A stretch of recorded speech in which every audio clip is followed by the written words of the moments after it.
I had to drive past a truck in pouring.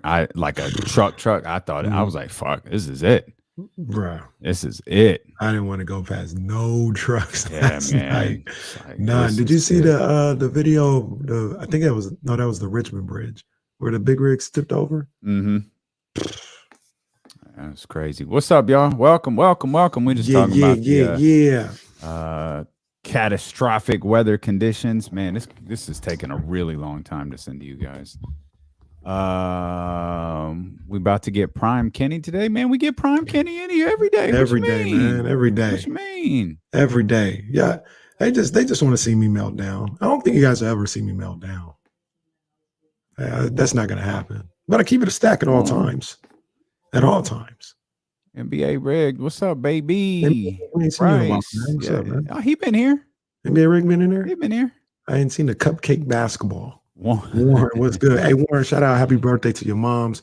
The party looked phenomenal. Yes, you know what I'm saying? You look real smooth, bro. So, yeah, man, big ups to the whole Warren's clan, man. Will Z, great to meet you and Hannah on Friday. Yeah. It's good stuff. The graphic designer extraordinary. I'm telling y'all have not seen Dave. I mean, I don't think anything will beat the Luke Belair design. But when y'all see what he did for the culture, I think we got a new leader in the clubhouse. We've got some drops to make this week. It's gonna be a little bit before that one drops. Probably gonna be a couple of weeks because we got a major drop coming on Wednesday. Max and Demon in here with his 7-0 Cardinals. We know what that means. Yeah, 7-0 Cardinals. Yeah, I just got tipped off to we'll explain on the show, but man, what a coincidence. I'm gonna give you the real. I'm gonna give you the real when it comes to that. I'm gonna give you the real. All you guys, I'm gonna give y'all the real. Okay. Josue. Oh my. Well, that would be unfortunate. And they're all gonna be fired. That's true. What happens? They'll all be gone. Bryce, your order ain't shipped yet? What you mean? Bryce, just a friendly reminder, bro. We're not Amazon Prime. I mean, I'll take a quick peek here.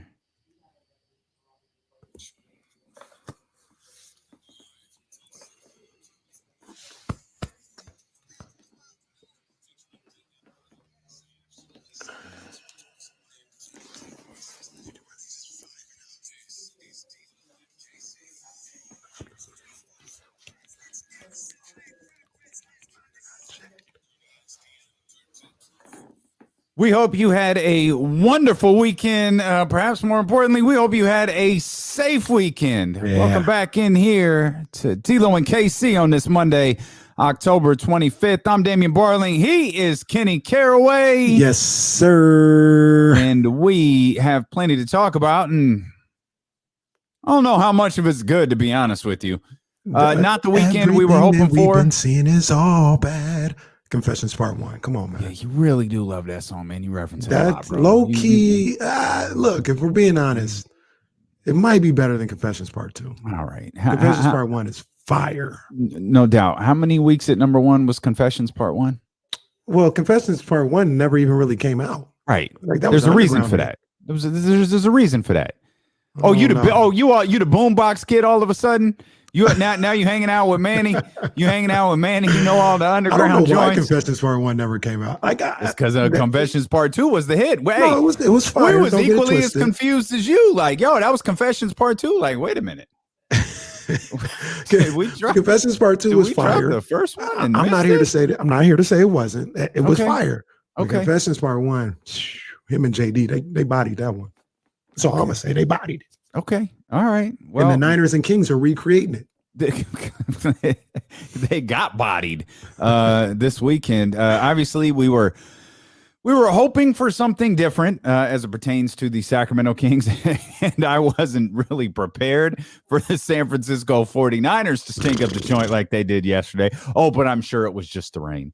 It was just the weather. We'll dive into that here. As the day rolls along, you can share your thoughts on the Kings, the 49ers, or whatever else happened this weekend. Many different ways you could connect with us, 916-349-1320. Of course, that's the phone line. You can hit up social media at Dealing with KC on Twitter and Instagram, or at ESPN 1320. That handle works both for both social media channels. And then, of course, the Chatty House, already up and active at twitch.tv/ESPN 1320 and youtube.com/ESPN 1320. Partner, we'll start with the Kings and we'll make our way over to the 49ers as the day rolls along. The home opener has came and went. Game last night at the Chase Center, it was weird. I definitely thought it was scheduled for the Golden One Center. Turns out, in fact, it wasn't, with Let's Go Warriors chants ringing through the stands. But Kings dropped them both winnable games. Both games showed signs of a team that I mean, I don't know. They don't suck. I mean, like, I don't know any other way to say it. Like, I don't want to frame these two games as, oh, but they hung in there with the Utah Jazz. No, they could have beat the Utah Jazz. Mm-hmm. Oh, they hung in there with Steph and the Golden State Warriors. Yeah, they could have beat the Warriors. Like, I don't want to make this out as if it's like something like, nah, it's cool. Like, it all worked out. Both of these games were winnable. They played well enough in both games to win, man, but there's some little mistakes all throughout these games, all three of them, counting the Portland Trailblazers game that they won, that you're not going to be able to grab W's making those mistakes all year. Nah, they're not executing down the stretch the way they need to beat teams like the Jazz and like the Golden State Warriors right now. I mean, it's as simple as that. You've got to. I was on with Sports Sunday last night with our girl Sarah Hodges, and I said, hey, you got to take care of the baby. ESPN 1320 takeover, by the way. Hey, we're in cahoots. We're in cahoots. Kenny Caraway and James Ham over there, like, hey now. We're in cahoots over here, man. But you got to take care of the baby. That's what I said last night. That's what I tell my kids when I teach them. You got to take care of the baby. And don't drop the baby, as Chad Johnson once told us. Mm-hmm. And they do that. They do that. They're careless with the ball when it matters most. And until that changes, they're going to keep being able to hang around and then lose these close games to the good teams because you have to take care of the ball. Got to. 19-6 last night, turnovers. Come on, man. Brutal. Come on, that's not getting it done. And what was it, 29 points off of turnovers? Yeah. Yeah. Come on, man. I did something awful right before the show started, like right before you jumped on the video. Mm-hmm. I was talking to Jesse about it. I was watching De'Aaron's turnovers from last night. Man, I ain't out there, so I ain't gonna call nobody out. That's not my job. Mm-hmm. But it sure looked like he had 7 turnovers. He's had 15 turnovers on the season through these first 3 games. 7 turnovers last night, man. Maybe 5 of them, 4.5 unforced. Mm-hmm. Like, just weird stuff. Like, and there's some plays. That fourth quarter play, he penetrated to the basket. I think he wanted to pass it, but there was no one there. So he just kind of threw the ball in the air. Like, what the hell is that? Like, De'Aaron, you supposed to be the closer for the Kings, not the Warriors. Hey, man. De'Aaron was closing the deal for the Warriors last night. Hey, look, De'Aaron Fox was my guy. Yep. Love him. I believe our guy. him. Yep. Our guy, for sure. Mm-hmm. He's been terrible.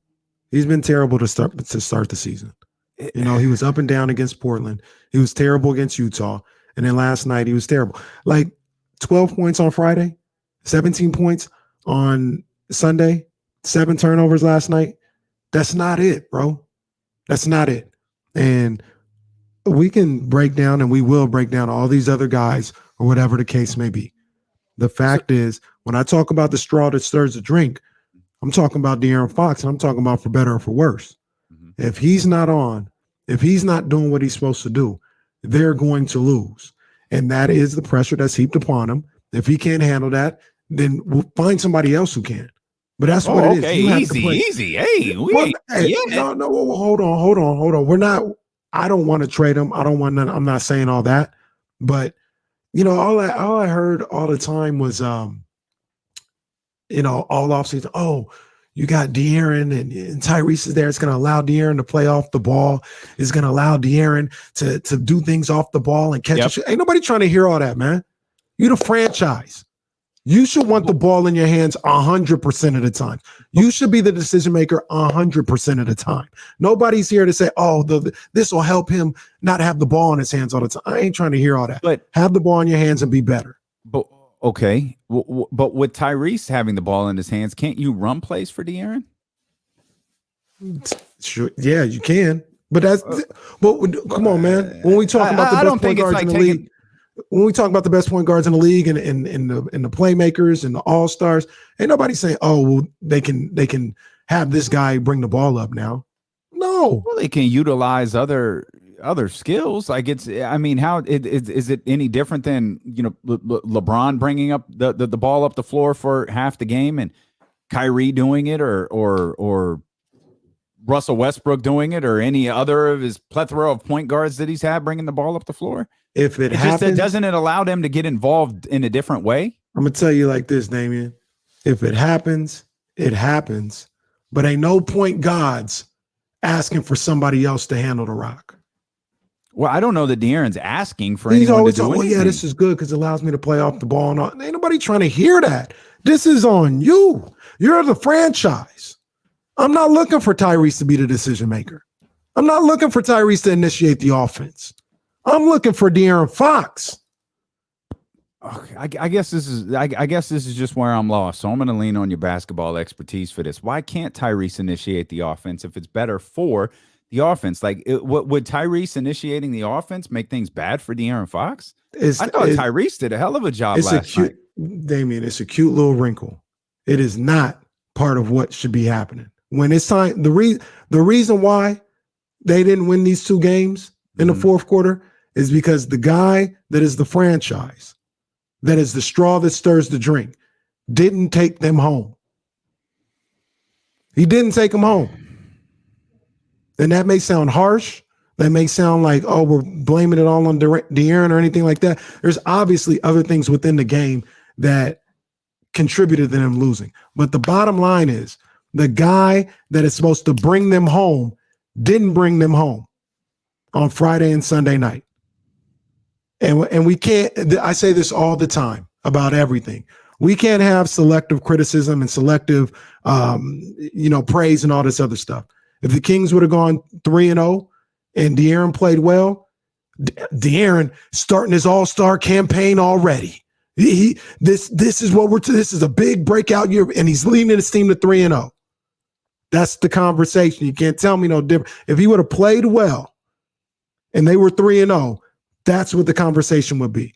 So he hasn't played well, and they're 1-2. It can't be looking around and saying, well, what else is going on? It's De'Aaron Fox. He's the guy. I don't think there are a lot of other things that went wrong in these two games. I don't think it's exclusively De'Aaron's fault, but I don't disagree with what you said either, in that if the Kings have started 3-0 and De'Aaron had played like he did in game one, though I would like to point out, I'm going to do something very, very rare here for Kings media and for D'Lo and KC. Going to point out how well Harrison Barnes is playing. Yeah. Playing great. Not just in game one, not just in game two. I want to point out how well Harrison Barnes is playing this season. I told you Harrison Barnes is going to be the second best player on this team, and I can stand up here in front of you and tell you for 3 games I was wrong. Harrison Barnes is the best player on this team, and it's up to De'Aaron Fox to surpass him in that category. Go ahead. I hear what you're saying. I disagree. De'Aaron Fox is the best player. Harrison Barnes is playing the best right now. There's a difference to me. He's playing the best, absolutely. Well, until De'Aaron starts playing better than Harrison Barnes is it's like the champ. Like, you're to beat a man, you got to beat the man. I know we put that dude in a box, but I'm just saying he's got a point. To beat a man, you got to beat the man. And Harrison Barnes right now is the man. De'Aaron Fox is we all of us Kings fans, we have anointed De'Aaron Fox as the guy, which is fine. We all believe that he is, and by the end of the season, De'Aaron Fox is absolutely going to be the guy. Right now, through 3 games, Harrison Barnes is the guy. Okay. Okay. The fact of the matter remains, if I'm De'Aaron Fox right now, This You is should just be bothered by that. This is just me. I should be bothered by everything. If I'm De'Aaron Fox right now, I'm saying everything that I just said to myself. It's on me. It's on me. Whether that's reality, whether that's what it actually is. If I'm De'Aaron Fox, if I'm sitting, in my luxurious house right now, getting ready for a shoot around, or I got a day out, whatever they're doing today, I'm sitting there and I'm saying it's on me. We're not making the next step and beating these other guys because I'm not playing to my potential. That's right. I'm not doing what I'm supposed to do as the best player on this team, as a leader, as a guy that's supposed to be an all-star, as an up-and-coming star, one of the top 10, 24, under 24, all this other stuff. I'm not doing what I'm supposed to do. I have to play better. I got to be better. I'm not getting it done right now. 12 points, 17 points, 7 turnovers. That's not getting it done. And that's my guy, but it's not getting it done. And we said all summer long, the heat is on. I'm not saying that the season they're in trouble or anything like that, but to get where they want to get, they need to feel the heat now. They need to, let's turn this around right now. That's right. Let's turn it around Wednesday night. That's right. Yep. That has to happen now, and it has to be, we got time. We ain't got no time. We need to get it together now. Well, the show is together now. We've got a lot more to talk about. We got a lot more about De'Aaron to talk about. We got to talk about these turnover issues. And there are some positives to take away. Actually, a lot of them. And we will. We'll do all of that. We'll get to the 49ers. How about the Raiders winning again? We'll spend some time on that. It's Overreaction Monday. Flip side with KC is on the way. Well, yeah, okay. We'll talk about flip side on the other side. Right. We'll talk about flip side. Right. It's a 49ers Monday brought to you by City Center Financial. Refinance today below 1.99% APR at 1-866-GO-CITY-6. CeeLo and KC here on Sacramento's #1 sports station, ESPN 1320. All right, we never do this. We need 1 second because we're keeping secrets from you.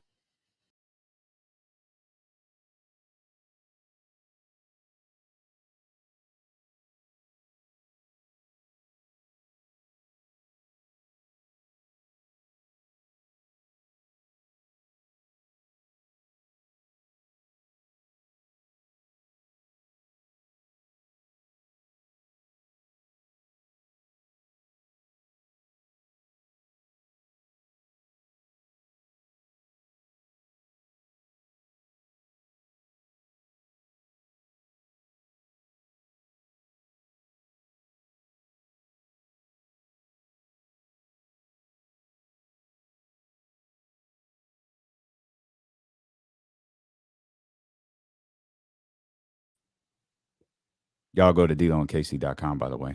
Get there. Legacy collection. Yeah, it is man, that third one, boy. Lord have mercy. Woo. I keep trying to send it to you. It won't send. It's too fire. I think that's what it is. It's too much. Like, I don't know. Like, Donnie sent it to me. Like, I don't know why I can't send it to you. And this is too much heat to put on YouTube and Twitch. Like, I think it would, and knowing Twitch, it'd probably shut Twitch down. But like, I know the file can be sent because Don sent it to me and I'm trying to send it to you guys. And it's just, it's so dope, bro. It's so dope. It's so dope. Oh, this is the one.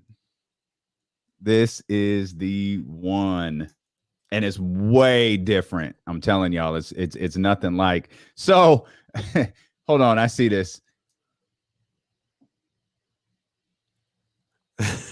Dave Garcia sent me an idea yesterday that might work. Because I was like, that might be too much. I don't know that we could do that. But then he sent it and it was like,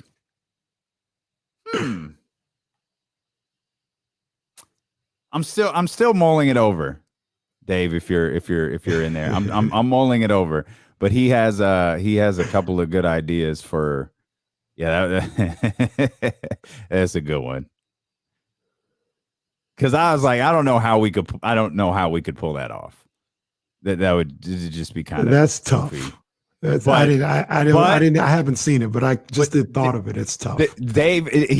So we're thinking of one thing, right? Mhm. We're thinking of one thing.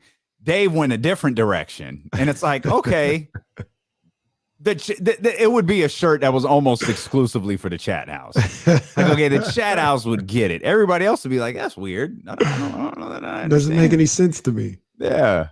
I got a feeling where he went with it.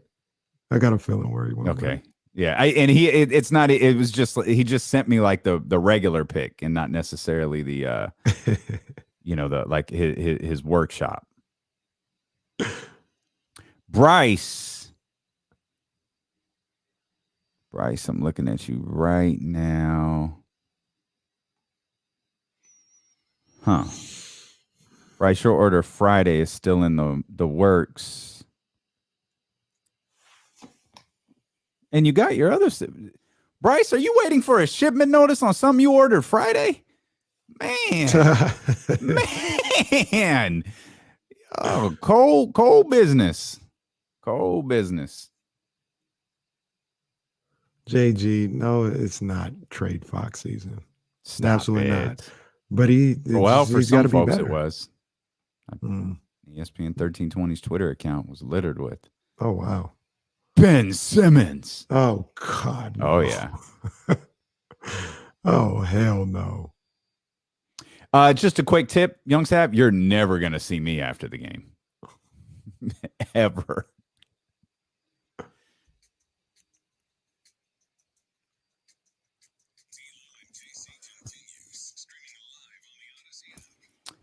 Yeah. It is a 49ers Monday brought to you by City Center Financial. Refinance today below 1.99% APR at GoCityCenter.com.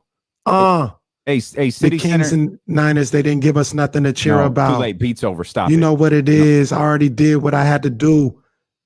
Girls in Toronto didn't know what to do. Yeah. Kings lost and Niners lost.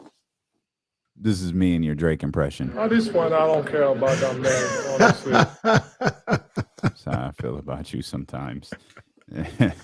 I'm surprised City Center Financial hasn't tried to find a way to refinance the 49ers, period. We'll talk about them when we, at some point, we'll get to them.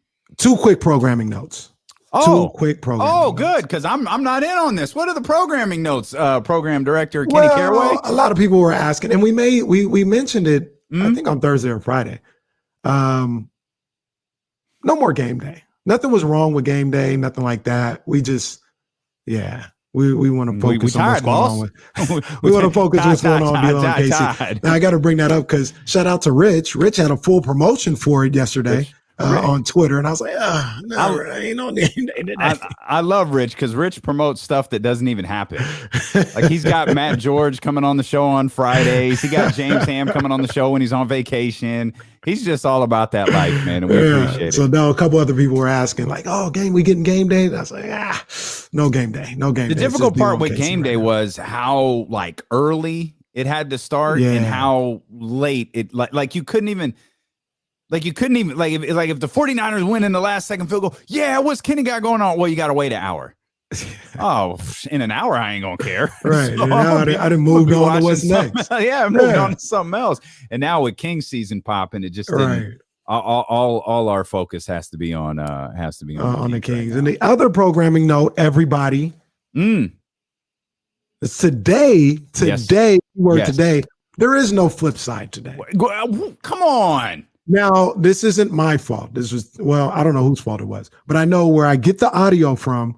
I don't know if they had problems posting it or it was late or whatever the case may be. Sure. But it wasn't ready in time. It's ready now, but I didn't have enough time to put together flip side. But no, don't do that. Yeah, because I'm a man of my word. Okay. Flip side will be here tomorrow. Okay. It ain't just gonna be gone. It ain't like, ain't no flip side. Ain't nobody saying that. Okay. Flip side will be here tomorrow when I can put it together and give it its just due. I could have just threw something together, but I'm not going to do that. I'm not going to do that. I need the sound bites. I need everything that I need right there. So I got to get that. Flip side will be here tomorrow. But you know what? To be honest with you, Damien. Yeah. I thought about getting rid of flip side completely. Well, I mean, at this rate, game day's gone. J Street Vibes is gone. Flip Side's gone. Like, what do you even do anymore? Jason Jones here at 320, by the way. Wait, is that real? Yeah. I just got a text back. I hit him to confirm. So 3 programming notes is really what you meant. 3 programming notes. Well, I hit him to confirm. Good. Y'all think this is a bit? I had no idea. I hit him to confirm. Didn't hear back from him for a while. I just got a text. Yeah, he's good. So 320. But I thought about getting rid of Flip Side, and not for what you guys think. It's not fun anymore, huh? Well, no. It ain't because of the losing. It's because if this team ever does win, they don't deserve no damn Flip Side. What am I going to do after they finally put something together? Oh, let's go Flip Side. Niners win. Who cares? They're not playing good enough. Man, your energy is a whole lot different than the Muttley laugh from weeks 1 and 2. Look, the losing. Hit me with the beatbox. The losing. We can do Flip Side all year. They lose. I don't care. But the reason why I almost got rid of it is if they win, they don't deserve no damn Flip Side. Hell, that might be the case. And they win, they might not get a Flip Side. I only do it for the losing games until they show otherwise. Don't deserve no damn Flip Side. You doing a OK Lake Show podcast? Because that's just a question from Brian Cruz. I'm just asking because I heard there's an OK Lake Show T-shirt on the way. I just wanted to see there's an OK Lake Show podcast. I'm telling you, I think my idea for that OK Lake, I think that's the best one. I think that's the way to go. Because they're not going to wear it any other way. I don't know. We've got to workshop this one. We've got we've got a tremendous graphic for OK Lake Show. We've got to workshop it though, because I showed it to Kenny and we were like, who's gonna wear this? Like Laker fans, I think will wear this, or I don't know, like because I feel like you'd have to explain it to somebody, right? Like, what does that mean? And if you got to explain it too much, the joke is already dead. That's it. That's 100% it. It is a 49ers Monday brought to you by Gilmore Heating, Air, and Plumbing. You get more with Gilmore, and we'll get to the 49ers as the day rolls along. Right now, our focus and our frustration. BTR, bad take Roddy. KC as he kills off Flip Side. Once again, not listening. Roddy. Maybe Roddy's just joining. Maybe he's right. Flip Side will be here tomorrow. Flip Side ain't going nowhere. Flip Side ain't going nowhere. Flip Side will be here tomorrow. You just questioned whether you should get rid of it. I question whether I get rid of it because of the Niners, not because of the losing. So once again, they don't deserve no Flip Side if they win a game. All right. Okay. All right. We're getting all sorts of sound effects here, and apparently Jason Jones is coming on, so that's good news. 916-349-1320 if you want to get in on these phone lines. A lot more Kings basketball to talk about. Let's go to Daniel first. Daniel, what's happening, brother? What's going on, fellas? What's up, Daniel? Hey, KC, man. Just a real quick thing about the Niners. I'm just done, dude. Hey, they ain't going to the playoffs. I've been telling you for 4 weeks they ain't going to the playoffs. This is not a playoff team. Hey, man. Hey, whatever anybody wants to say about the Niners, it is what it is at this point. They're not playing. They lost 4 in a row. You know what I mean? They're playing terrible right now. Dude, they're not executing. They lost to a dome team in the bad rain. Dome team. Anyway, hey, Fox, man. Hey, dude, I've thought for years now, Fox isn't a leader, man. He's just not a leader. That's not who he is. Why don't you make Haliburton the leader and trade Fox? You can get so many pieces for Fox, man. Let me tell you. He can get you guys. Man, that can be your Weber trade, dude. Your Mitch. Who they trade when they got, it was Mitch and Chris. Yeah, it was Mitch and Chris, because I know you ain't talking about trading Chris Weber out of here, because that ain't go where for nobody. No. God, it's a bit early for this. It's a bit early to start talking about trading De'Aaron Fox. Come on, y'all. Yeah, ain't no trading De'Aaron Fox, and I don't want to say nothing. So I'm gonna just say, ain't no trading De'Aaron Fox. Because we got a 4-hour show, so you can say something. Well, because what I'm gonna say, man, it's gonna come off the wrong way. And it's gonna create a whole fire. Why don't we? No, I ain't scared. You want to hear what I gotta say? Yes, that's why you're here. That's why we're together every day from 12 to 4. I do want to hear what you're gonna say. What you got? Come on with it. When you pulling punches all of a sudden, what do you got? Yeah, I gotta stop overrating Tyrese Haliburton. And I like him a lot. But this whole remember when people were trying, he could be CJ McCollum. No, he can't. And I like the guy. He's really, really good. I love Zero. But y'all gotta chill. Now it's like trade Fox and give the keys to Haliburton. Hell no. So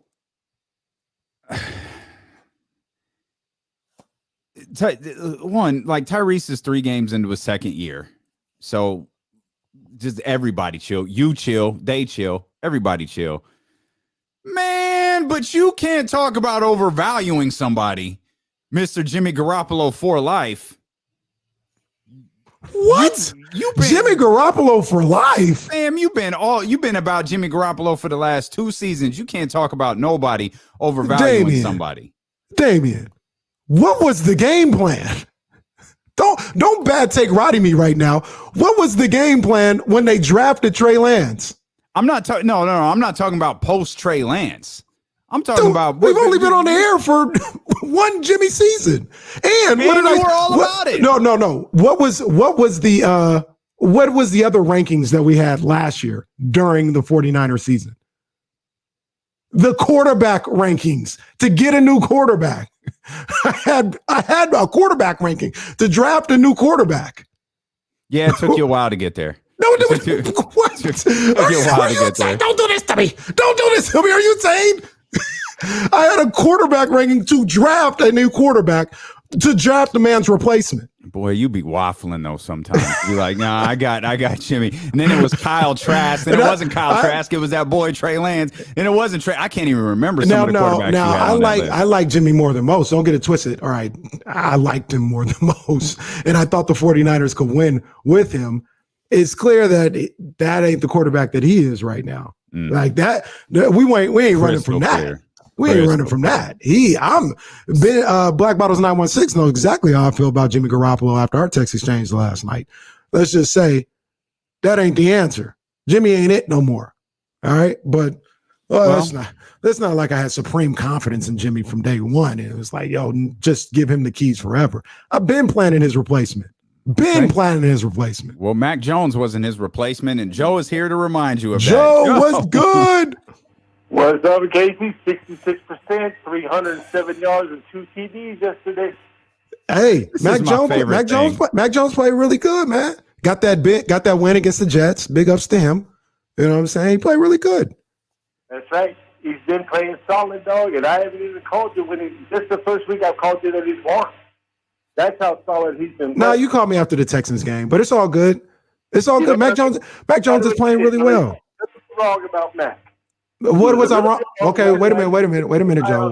Wait a minute, Joe. What was I wrong about Mac? You said, he's gonna be an average quarterback at best. Is he one of the best quarterbacks in the game right now? What's that? Is he one of the best quarterbacks in the game right now? As far as the rookies, he said. I didn't ask you that, Joe. Is he one of the best quarterbacks in the game right now? I would say no. Okay. So what am I wrong about? Once again, let's not convolute what I said, because I also said he'd be ready to play this year. Davion? Did I say that Mac Jones will be ready to play? The most ready to play quarterback in the draft. Absolutely.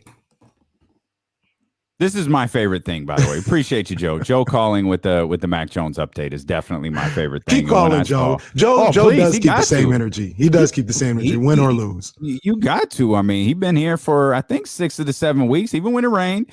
And I just knew as the Patriots were putting up points, I was like, oh, Joe gonna be a first hour guy tomorrow. Joe definitely gonna be a first hour guy. Yeah. Let's get to Big Al here real quick too. 916-349-1320. Big Al, what's happening, baby?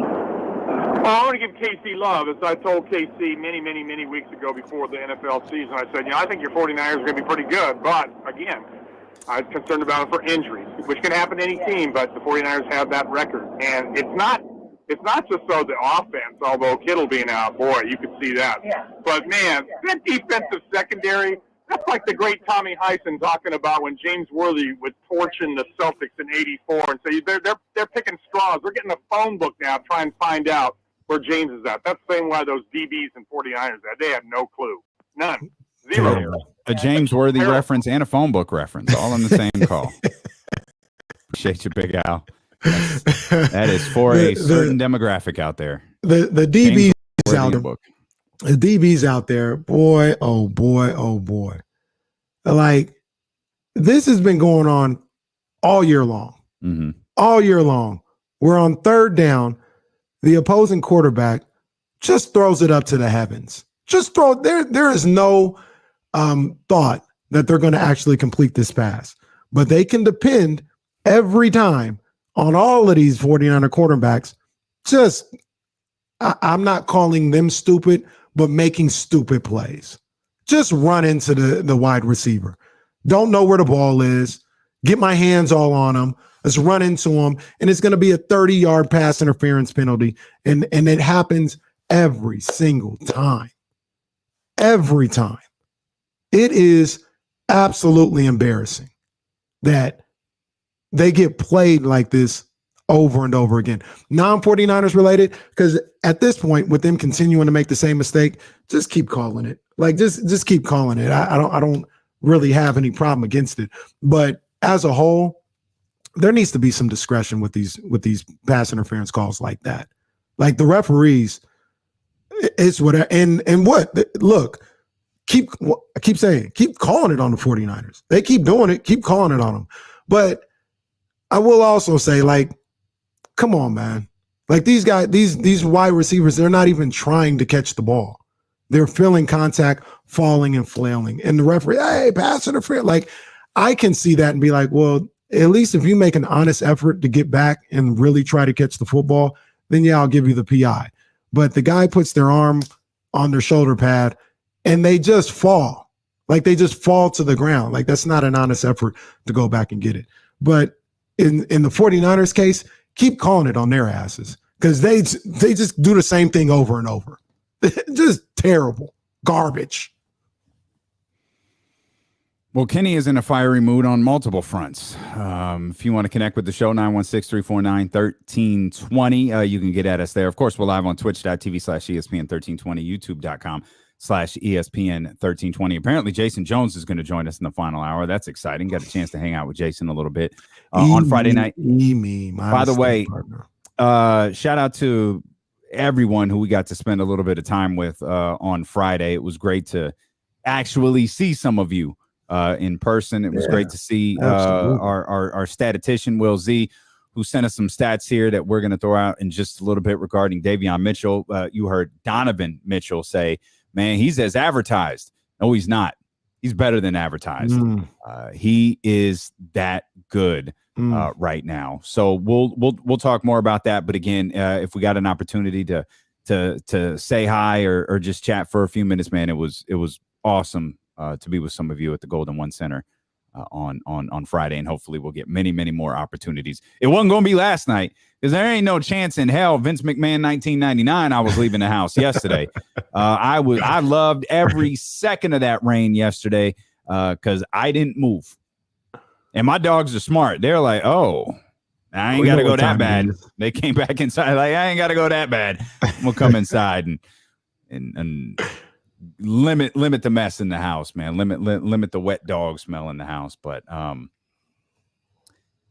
we mentioned Will Z doing some research regarding Davion Mitchell and going back, and we're the story of these last two games, Casey, the story of the game against Utah, the story of the game against Golden State. There's a lot of similarities. I don't think they shot themselves in the foot quite as much, though. I will point this out. Go back to that Utah game on Friday. There was a play, I think it was Terrence Davis, was looking for someone up court, kind of an outlet pass, completely missed it, turnover. Sitting next to each other like, yo, what was that? A couple minutes later, maybe not a couple minutes, that's probably an exaggeration. Third quarter, maybe, Harrison Barnes does the same thing. And we're like, oh, Harrison making that mistake now? And then the fourth quarter comes around, and I think it's Buddy who throws the ball essentially out of bounds. Tyrese tries to save it back in. That leads to a fast break on the other end. point I'm trying to make in this very long-winded way is we isolate the mistakes that are made in the fourth quarter, but the problem is those mistakes are also happening in the first three quarters, and they're just getting magnified in the fourth quarter because what'd you say? It's crunch time, it's win time, it's go time. The consequences are so much greater when you're making those mistakes in the fourth quarter versus when you're making them in the first. Yeah, absolutely, man. They don't do a good enough job of taking care of the basketball. And I feel like right now, they're looking, you know, whether it's Fox or anybody else, they're looking too much for, you know, like bailouts with foul calls and things of that nature, as opposed to and just that's got to stop because they ain't getting them. You ain't getting them. They just ain't gonna get those calls. You're not gonna get them, and you can't worry about not getting them. You can't. You got to assume that you're not getting them. Mm-hmm. You know what I mean, and be able to say, all right, I'm going in right now. I'm going to take this hit and pass out or finish at the rim or do whatever. I know what's coming. I've got to be prepared to handle whatever's coming and execute what I got to execute. And it's not just a Fox thing; it's everybody. They're all careless with the ball right now. Well, those were when I said De'Aaron had 7 turnovers yesterday. It felt like 4.5 of them were unforced. The other 2, in one, I just couldn't make heads or tails of. I think he was penetrating. He was going to the basket trying to get a call, and when he didn't get it, he just kind of flung the ball somewhere, right? And that's what ultimately led to a turnover. One time, this was the half. Someone I don't remember if it was Draymond, whoever it was, kind of got their hand on the ball. It got jarred loose, and that led to a turnover. He had a couple he's had like 3 or 4 turnovers in transition so far this season as well. It just doesn't feel like he's settled. Like it doesn't feel like he's in a flow, like he's in a rhythm. And it's the 3rd game of the season. Maybe there's a reason for that. Unfortunately, man, there shouldn't be a reason for that. There should need to be ready to go. Unfortunately, the kid in Memphis, all of that building that he was doing in the playoffs last year that got everybody all excited, he picked up right where he left off. He picked that playoff Ja Morant we saw. That's now regular season Ja Morant. The end of the season, De'Aaron Fox, that's what we wanted to see here to start the season, and it hasn't quite materialized. And I even go back to, did he play well in game 1? Like he finished with the down moments. Like he finished with 27 and 8, but I remember us thinking, that's what we expect, right? That's what we said. That's an average night from De'Aaron. Now De'Aaron's a 27 and 8 guy, but we also knew he kind of left. He left a little bit out there. So you could argue like he had the numbers in game 1, though didn't play great. He didn't have the numbers or play great in game 2 or 3. No, not at all. Game 1, he got to the line, got whatever you want to say about getting the calls, but he got to the line. 7 to 10, I think it was. Yeah, and one of the reasons why he got to the line is because he wasn't settling for the jump shot, to as much as he seemed to have been doing the last 2 games, excuse me. Got to the rim, was attacking strong, finishing at the rim. He had, like I said, he had up and down moments in game 1, but the aggression didn't wane like it did, in my opinion, in these last 2 games. You know what I mean? And that's going to be what puts him over the top. That's what's going to be, to be honest with you, that's what has people more excited about Ja Morant than De'Aaron Fox. Ja's aggression never wanes. Ja is always coming at your neck. Always. De'Aaron's not always. And right now, this could just be one of those spells that we go through with De'Aaron Fox where he's just kind of floating through. And then he'll turn it on for like 5, 6, 7 games, and we'll be like, yo, this guy's amazing. If he could do this all the time, he'd be this and that. And then, he'll have another 2 or 3 game stretch where he just kind of floats around. And that's the knock on De'Aaron Fox. That's the knock. He doesn't always bring the same level of intensity 82 games a year. Sometimes he just kind of drifts through. You know what I mean? And that's not good enough when you're the franchise. It's not good enough. You know what I mean? De'Aaron going, what was it, 9 of 22, I think, in the first game or something like that. I think it was 8, but I'll confirm while you keep talking. That didn't bother me at all. You're right, 9. I was like, yo, give me them 22 shots. Plus, you got to the line on a couple of, shots that weren't field goal attempts. You got to the line 10 times. So essentially, you probably took about 26, 27 shot attempts. Yeah, that's what I need from you. Mm-hmm. That's what I need from you. That's what this team needs. When, in all due respect to Harrison Barnes, because he's playing phenomenal, but when you don't have another guy that you can pencil in for 20 plus every night, traditionally, maybe Harrison does that this year. Maybe, I don't know. But he so far is. Yeah. But when traditionally you don't have another guy that you can pencil in for 20 plus, you're going to have to be that aggressive on the offensive end. Sometimes he's like that. Sometimes he's just kind of chilling and taking these jump shots and not looking to turn the corner the same way he was a lot of the times in Portland. So that's my guy, man. Fox is my guy. I believe in him. I go to back and forth with a buddy of mine all the time about De'Aaron Fox. So, you know, I'm gonna go to bat for him, but I got to keep it a stack. He knows this. He knows this. His dad knows it. His dad's telling him he's got to be better. 12 points, 17 points. That's not good enough. That's a terrible game from you. I told you the bare minimum should be 22, 23 a night. 12? Nah, bro. Nah, that ain't it. Okay, we'll dive into some of the other issues that the Sacramento Kings had, and we'll dig into some of the positives. One of them being, guy my partner just mentioned there, Harrison Barnes. We'll also talk more about Davion Mitchell, and then we'll dive more in depth to the 49ers. We've got plenty more show ahead here. It's D-Lo and KC on Sacramento's #1 sports station. It's a 49ers Monday, brought to you by Gilmore Heating, Air, and Plumbing. You get more with Gilmore on Sacramento's #1 sports station, ESPN 1320.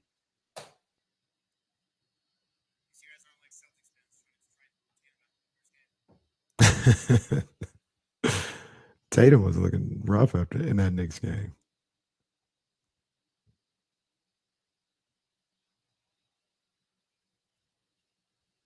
Nah, Cole wasn't going after Tyrese's neck. I love Tyrese, but I just think the expectations for him are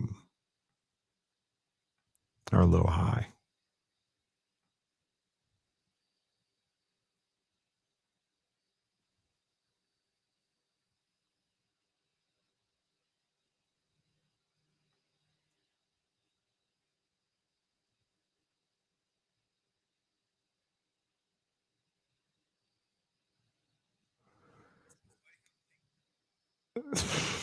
You're not even gonna get me to bring that.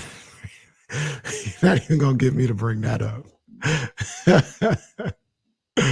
because that was one of the dumbest conversations of all time.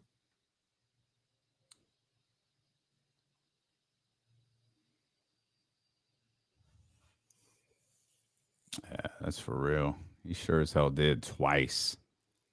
He threw a fit twice and didn't get a single call.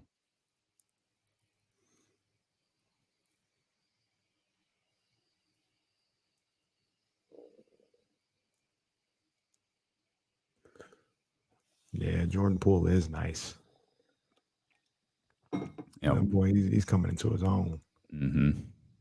That team could be set for a long time, man. Mm-hmm. You keep talking too like Steph's old. Dude is 33 years old. Yeah, and he's a shooter, so he's gonna be around forever. Mm-hmm. Forever.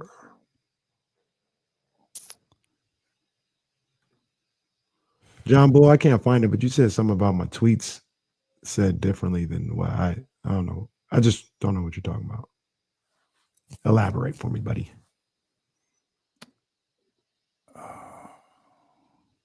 That's right. Jimmy here. G is easily here, a John. top 10 quarterback in the league. I really don't know what the hell y'all talking about. Oh, if you top 10, you franchise in my eyes. Damn, stop. Like that was in 2019 when he was playing like that. I think it was 2020. The other one is from 2017. It's fine. Like you guys. Yeah, he's not playing like that though. He hadn't played like that in 2 seasons, basically. Nah, you can keep Tua. You can keep Tua.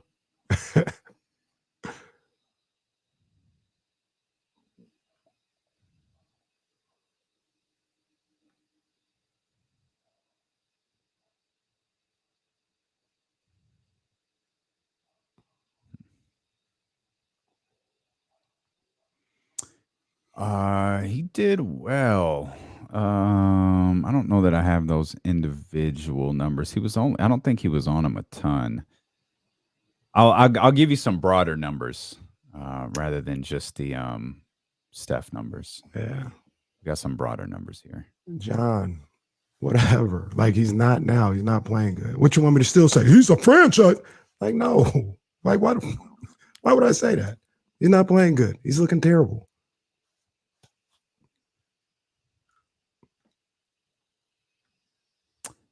Yeah, I don't think that was all with Davion though, was it?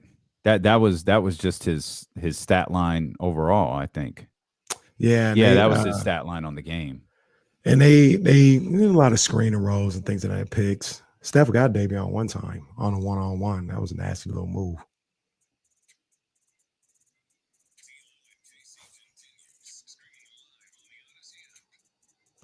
It is a 49ers Monday here on D-Lo and KC, brought to you by Citizen Financial. Refinance today below 1.99% APR at GoCityCenter.com.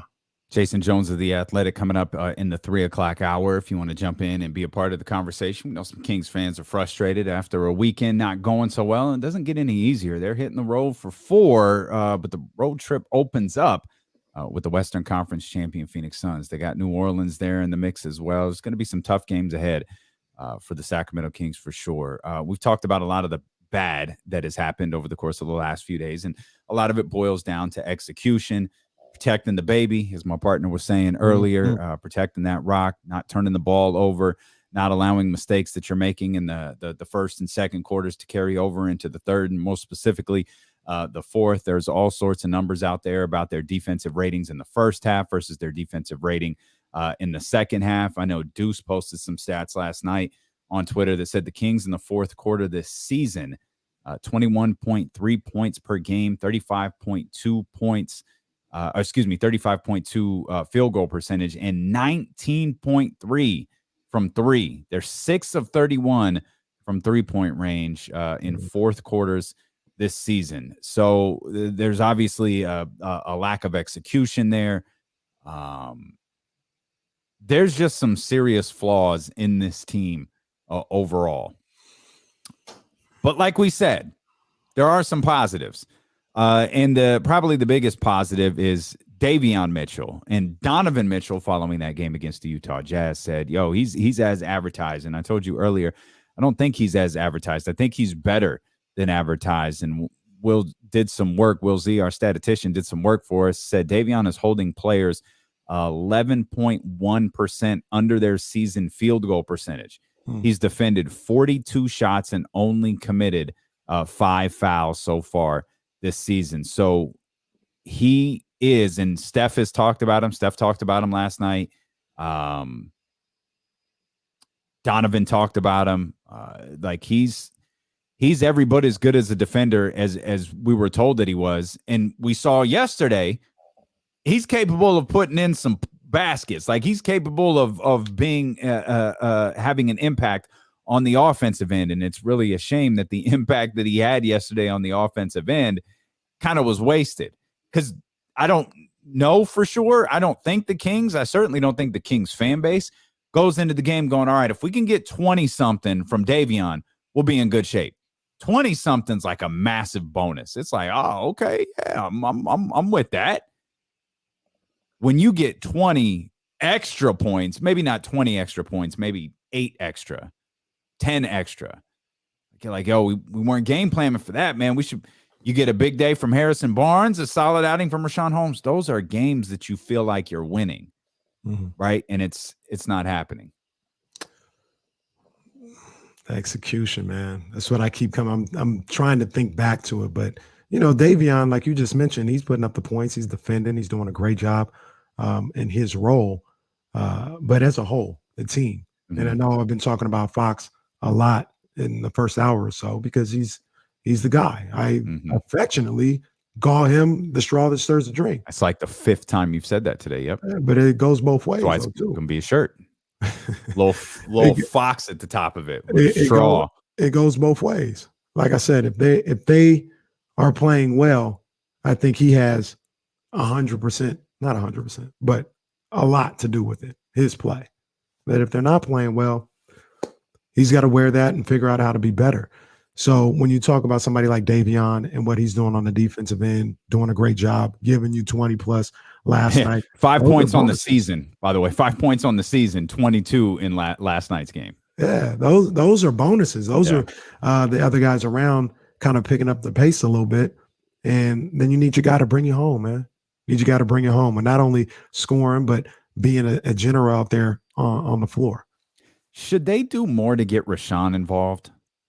It feels like Rashawn gets the, and you pointed this out a couple of days ago. Rashawn kind of gets the leftovers.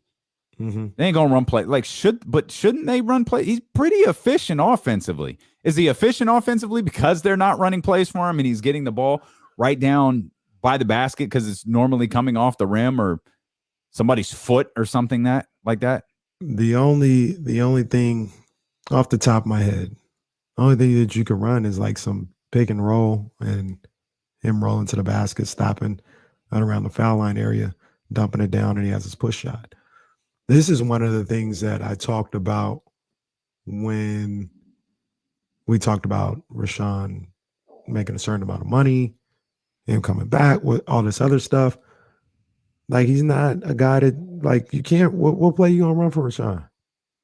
I'm just throwing it out there. Like, find a back screen lob where he could get to the basket and one of the 3-point guards out there throws an alley-oop for him. Like, I feel like there's you have a guy who's pretty efficient on the offensive end, but can't do anything with it. Is that fool's gold? Like, I'm trying to figure out. Like, they ran the play to start the game, you know what I mean, and got him the alley-oop. That's only, like, to me, especially a team as disciplined on the defensive end as the Warriors, that's gonna work maybe once. Maybe okay. Twice. Okay, because I'm not talking about building the entire freaking offense around him. I'm talking about running a couple of plays for him when you need a basket instead of pulling up 25 feet away, which is all they did last night, like over and over and over again. Maybe this is where maybe this is the issue with the 4s and 5s that they have, is that every time you feel like you need a basket, you've got someone pulling up from 25 feet away, or in Buddy's case, after one went in, 37 feet away. I'm going to be logo Buddy today and pull up from here when we desperately need a basket, which was a shame because he had hit two. He didn't hit nothing on the day. He had hit 2 really impactful threes. And then I'm cooking. I'm Steph today. And he shot from freaking the middle of nowhere. And of course he missed. Yeah. Yeah. And off the Warriors went in transition. Their shot selection in the fourth quarter is also an issue. And look, maybe Rashawn has it in his bag and we're just not able to see it because they don't give him the rock. But I'm not saying don't involve him in some way or another, but it just feels like you're limited on what you can run. Now, should you probably run it anyway? Sure, run it. Run a pick and roll and see if you can get him with a pick and pop. But you're not going to run anything where he's going to catch and shoot from 15 yards away. You're not going to give it to him on the block, get out the way and let him go to work. It's not going to be a pick and pop. Like, the playbook for Rashawn is limited. I'm not saying it's non-existent. I'm just saying it's pretty limited. It sounds like the playbook for a lot of their players is limited because you can't run anything for Rashawn. Fine. He gets the scrappy points. He does it pretty damn effectively. So I'm not going to complain. I'm just looking for places to get a basket. All right. You going to run plays for Mo Harkless? And another thing that's really fascinating to me is the Tristan Thompson, Alex Len thing. There's very literally Tristan Thompson games and very literally Alex Len games. Never two shall play in the same game. Like, one plays in a game and the other doesn't. Then the other plays in a game. And we saw Alex Len. We were watching Alex Len. What was it? Friday, right? Oh, hey, Alex Len is out there. And then I think by the third quarter, it was like, oh, I guess Tristan doesn't. I guess it's really just one or the other. Like, it's not both. Never shall the two intersect. It's just one or the other. To me, you start looking around and you go, all right, you're talking about De'Aaron needs to do this and he needs to do that. Yeah, De'Aaron might be the only one capable. or Harrison, because you're not running plays for Mo Harkless. Tristan, no. Alex Lynn, no. Mo Harkless, no. You don't have anybody you can run a play for, which is why I guess this team is sitting behind the 3-point line all day. You don't have nobody to create. Man. You got Tyrese, he can create with the screen. Maybe that's where your pick and roll with Holmes comes from. So there's that. Buddy can't create effectively. Honestly, the way he's been playing, the answer to me is they should be doing more to get Harrison Barnes involved in the fourth quarter. But here's the deal with Harrison, from what I can see, is they go with that 3-guard lineup to close it out in some form or fashion, whether it's Fox, Haliburton, Buddy, some combination of it. And one of the things that would be a positive if he was at the 3, getting Harrison on the block and let him go to work, that's eliminated because he's at the 4. And everybody wants him to play the 4, and I understand it. He's anywhere he's been great so far this year. But come crunch time, that's one of the reasons why it's a bunch of 3s going on. Or De'Aaron attacking the basket by himself. Because the other option of getting offense inside the 3-point line, Harrison Barnes, seems to go out the window when you got to put him at the 4. You're not backing down those 4s and getting easy buckets that way, but he can do that with the 3s. It's something that they still should try. Maybe, you find a way to bring the 4 out, to the perimeter. Harrison uses quickness, get to the bucket, things of that nature. But it's just the give and take when you go with the 3-guard lineup and Harrison at the 4. There are positives to it and benefits to it, but there are some drawbacks. And I think that comes with the shot selection and what you have available for you. I think it's also worth pointing something out too. And I know we said we were going to focus on the positives here. Well, Davion is the positive, and Rashawn's been positive. I was just asking, excuse me for bringing it up, if he could do more. I want to go back to something I asked you in James, and I think we asked a number of people this. The offense doesn't look the same as it did last year. And is this a byproduct of course, in work with us here, I understand it's a 3-game sample size. It's all we have to work with. So I'm just posing the question after 3 games. If I have to pose it after 10, I will. If I don't, great. That means something improved. But we don't see, this team isn't going to have any trouble scoring points. They're going to be fine. Here's one thing that they could do. If they're just this much better on the defensive end, they'll be in good shape.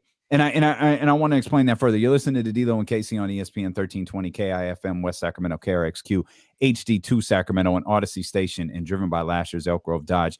He's Kenny Caraway. I'm Damian Barling. We're thrilled that you're here with us on the Odyssey app or on 1320 AM. If you're watching on twitch.tv/ESPN1320 or youtube.com/ESPN1320, we appreciate you for being with us. Lots of ways you could chime in the show, including the chat house or 916-349-1320. Jason Jones coming up in the final hour of this show, right around 3:20 or so. Jason will be with us. One analogy that one of my nutritionists gave me one time, we were talking about caffeine, and he was like, people think that you wake up, you get your coffee, or you have whatever your beverage is, your pre-workout drink, and all of a sudden you're hit with like this energy fairy, like just this magic wand of energy is waved over you. Well, it's like, no, that's not how it works. There's high-end caffeine and there's cheap caffeine. People have taken cheap caffeine before, and they'll find themselves crashing, an hour later after they drink whatever that beverage is, or whatever the case may be. When you're taking like something like that, like caffeine, it's pulling energy from elsewhere in your day. So if you're taking high-end caffeine, which I tried to do, like, I'm not going to die at 3:00 or 4:00, but I might hit a fatigue level like later on in the evening a little bit quicker than I would if I had weaned myself long-term off that caffeine. That's what I feel like. That's the analogy I was thinking of this whole time when talking about the Kings. How are they going to exude so much energy on the defensive end, but still, as we like to say, keep that same energy on the offensive end? And I feel like so far this season, they've been unable to do that. Yeah, I hear what you're saying. I'm just going through it in my head because that's what you're supposed to do. You know what I'm saying? Like, that's what you're supposed to do. You're supposed to be able to play defense hard and effectively and still be able to execute on the offensive end. No, I'm not talking about execution. I'm not talking about execution. I'm talking about all offseason. We were talking about this team is good enough offensively. Mm-hmm. They're not going to have any trouble scoring points. Even in the national media write-ups, and we know they don't watch the Kings. They were like, yeah, they're going to be good enough offensively with De'Aaron and Tyrese and the crew and Buddy Steph Hield back there. They're going to be good enough. If they can just get this much better defensively, this is a team right there in the playing position. And it's like, don't you have to take a little bit from one to fuel the other? That's my point. You should know. You should not. You should be able to have the best team. Like, I know you're not saying this. I'm just saying the best teams are top 10 in both. Right? Yes. You know what I'm saying? Teams. Absolutely. Yeah. So they should be able to do whatever they did on the offensive end and still pick up what they've been on the defensive end. We're not even asking them to be one of the best teams and be top 10 in both. We're asking you guys to be around average. Your offense should not dip off. It should not dip off. Do you think it's something that they have to figure out? Like it's something like it's something that they have to learn how to defense. It's all you guys have always said. You ball players. Defense is about hustle, right? Yeah, being engaged. Okay, good. That's a great way of putting it. That's a different way of putting it because being engaged is more mentally taxing.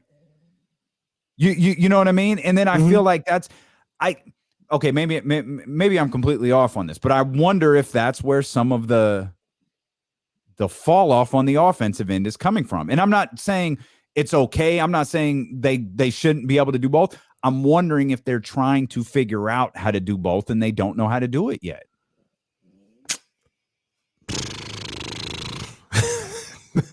These guys should be able to do that. They should absolutely be able to do that. Okay. Like that's this to me, that's bare basics, bare minimum. Stay locked in, stay engaged on the offensive end. Take care of the basketball stay locked in on the defensive end. Take care of the basketball on the offensive end. Like I'm not even asking you to that's bare basics. That's bare basics. Now, if I'm asking y'all, I need you to step up, get to the line, create, finish at the rim, do all that. Now we're getting into things that maybe you can or cannot do. But staying engaged well enough to be an average team on the defensive end and don't turn the ball over, that's akin to just guard your guy for 2 dribbles. It's bare basics. If you're missing shots, that would be something else. Don't turn it over. Don't make stupid passes. Come on, man. You got to be able to do that. You got to be able to do that. Okay. I don't feel like they've been, and I don't want to talk out the side of my neck. I don't feel like they've been turnover machines all year. I don't know what their turnover number was versus Utah on Friday. I know they didn't turn the ball over a ton on Wednesday against Portland. Obviously, yesterday was just a disaster in that regard. I'm pulling up the box score to see how many times they turned the ball over against the Utah Jazz, but this is a problem that plagued them in the Portland game also. Mm-hmm. So looking back, turnover number, okay, it's 15. That's a bit high. They did win the turnover battle, but okay. All right. Then I guess they just got to do better. Maybe I'm looking to make excuses for the team. I don't know. I mean, I don't even think it's that. I don't even think you're looking to make excuses. You're just trying to figure out a reason why. You know what I'm saying? Like, that's what we're all trying to do. We're trying to figure out why They're this not is as the case. bad as they were yesterday in the fourth quarter. Like that team in the fourth quarter was awful. Like that was last year's squad. Like that was like, man, I'm not doing 82 games of this. But I don't even I think don't think that's who they are. I don't even think they were terrible in the fourth quarter yesterday. They closed the game. Final 5 minutes. They were bad. Final 5 minutes. They didn't take. It was a 3-point game. It was a 3-point game. Like they weren't with like 5 minutes to go. It was there for them, and they dropped the baby. Right, and Steph was 4 of 15 from 3, and he tried to cut them a couple times. Mm-hmm. There were a couple of possessions where they were getting the ball in transition up 4. There was one up 6, and this precluded one of Buddy's threes, or maybe it was 7, and it precluded Buddy's 3. But Steph tried. He tried to have those moments where he tried to have those shake your head moments when you're an opposing fan of the Golden State Warriors. He just missed. He didn't have them. They didn't fall. And so that kept the Kings in it. And a couple of times the Kings were able to capitalize, and a couple of times they weren't. But I think that's what you talk about, the 3-point game. You talk about being in it in the final minutes. I feel that is the reason that they were in it. The Warriors kind of let them in. Now, the Kings had their opportunities also. I understand that. But the Warriors had transition and momentum on their side a couple of times, and they just missed those shots. Thankfully, the Kings were able to capitalize. We mentioned, I think Buddy did it twice.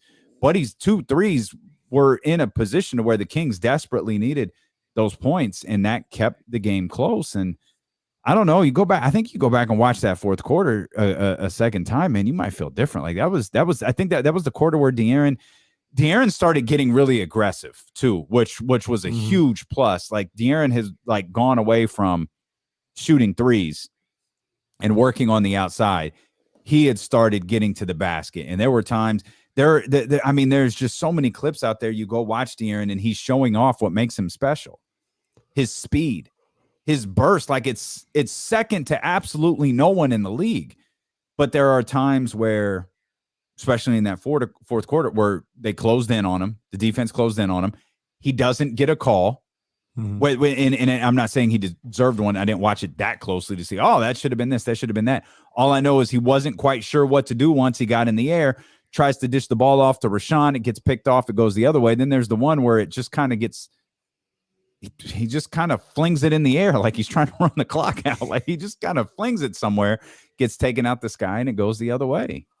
Yeah, they're not that far off. You know, it's just I think it's a little bit attention to detail on not only turning the ball over, but they got to one point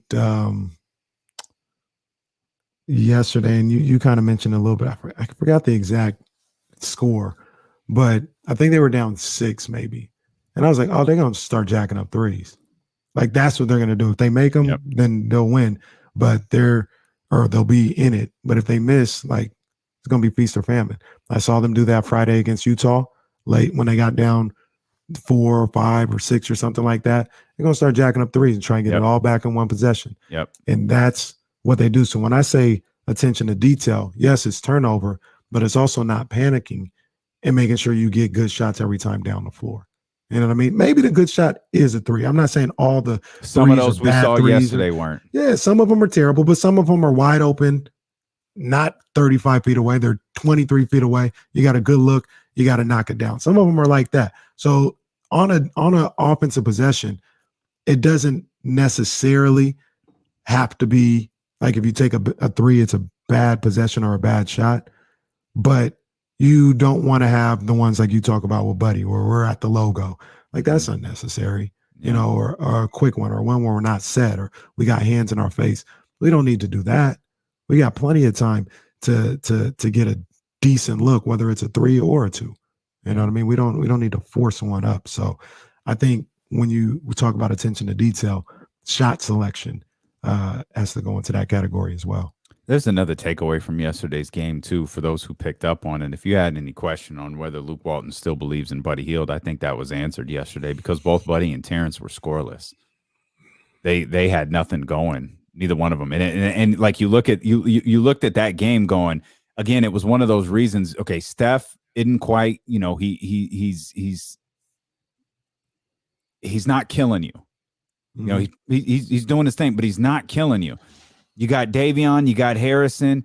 You know, Fox is getting aggressive. This is a game the Kings got to win. The door has been open far enough for them to win, and you're looking around and you're going, man, but if they don't, you look at Buddy has, you look at what Terrence has, and I wondered, you know, before he made the decision, who's he going to go with here?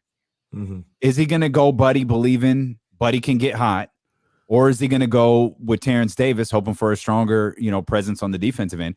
And he went Buddy. Yeah, and he still trusts Buddy. And I after, I don't know, a preseason game, or maybe it was after the first game, I was like, yo, this Buddy Terrence Davis combo off this little wacky combo off the bench, that could be, you know, something fun to watch or whatever. Mm-hmm. And after 3 games, I'm not ready to just get rid of it completely, but after 3 games, I'm looking at it, I was like, this isn't going to work for 2 reasons. Number one, it doesn't help Buddy at all. Like, he doesn't draw from it. And Terrence Davis, who has been awful to start the season. I remember James said it, or I think it was James, where he's like, when Terrence Davis got in a position last year where he got more consistent minutes, his role was distinctly defined.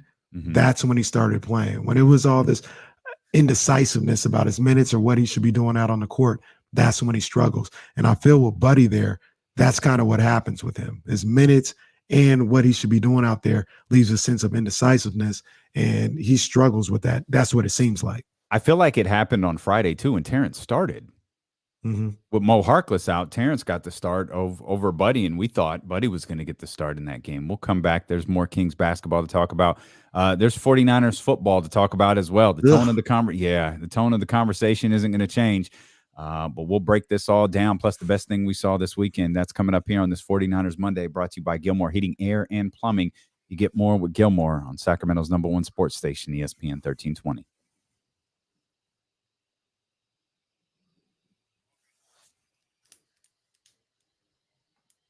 Oh, boy. Jason already talking trash on Twitter.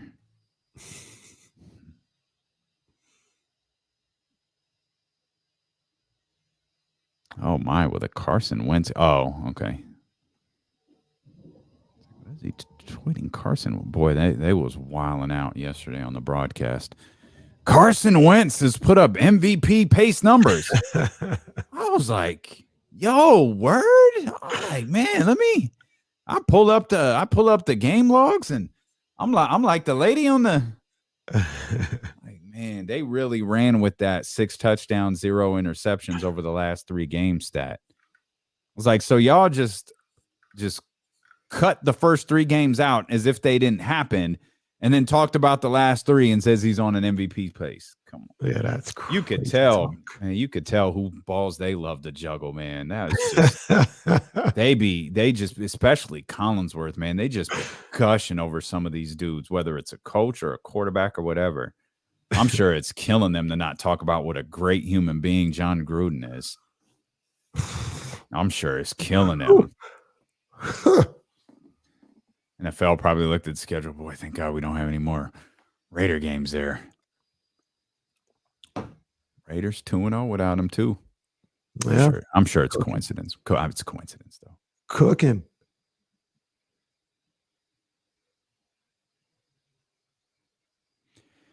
Can y'all hit the thumbs up? Are we at triple digits? Y'all, we almost there. We got 151 watching, man. Y'all can get us 28 more and get us to triple digits. Pretty please. Shout out to Twitch. Appreciate y'all representing. Twitch is strong for us right now, man. We appreciate it. But keep hitting that thumbs up, man. It goes a long way. Get this Nipsey Hustle crew neck at thedopoones.com, by the way. 15% off sale going on right now. Nice. Got my Nipsey J long sleeve tee in the mail. Nice. I've been eyeballing that one for a long time. Melvin, can't cancel me, man. Come on now. No opinions allowed. I can't have an opinion on nobody. Let's go. 17 more. Let's get there. Let's make this the break. We get there. 17 more. All you got to do. I should have put a poll question up. I didn't put a poll question up. I don't think there is one. I'll double check, but I think you just check out. Like Donnie loves doing that, where you just check out and there's like a 15% off surprise. But I'll check his account again. What's this talk about Robert Woodard? Why you guys keep bringing up Robert Woodard? I'm lost. I don't know. I see he's staying on the regular squad, I think, and not going to Stockton. I think maybe that's what it is. Oh gosh, please stop that. Don't do that. Yeah, it looks like he's not on the Stockton roster, which means he's staying up here, I guess. Well, that doesn't make sense. Yeah, for real. No code required. Just triple check that. No code required.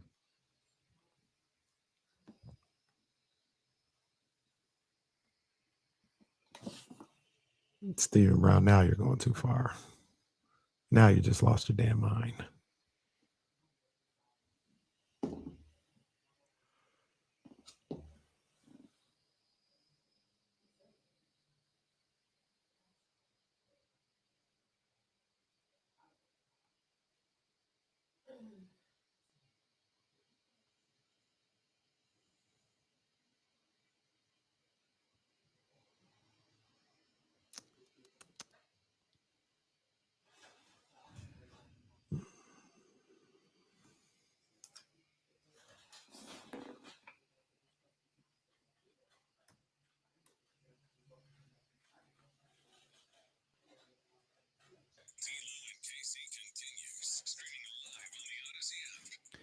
It's 49ers Friday, brought to you by City Center Financial. Refinance today below 1.99% APR at 1866. Go City 6. You've heard us talk a lot about the Sacramento Kings and their fourth quarter offense. How about what Luke Walton had to say as it pertains to the Sacramento Kings and their fourth quarter offense? We need to be much better in the fourth quarter. Yeah, we do for sure. And that starts with, look, we want to keep. We're part of the problem is we're slowing the pace down, which I get is somewhat natural in the fourth, but we got to get out. We got to get out and go. So yeah, we need to be much better in the fourth quarter.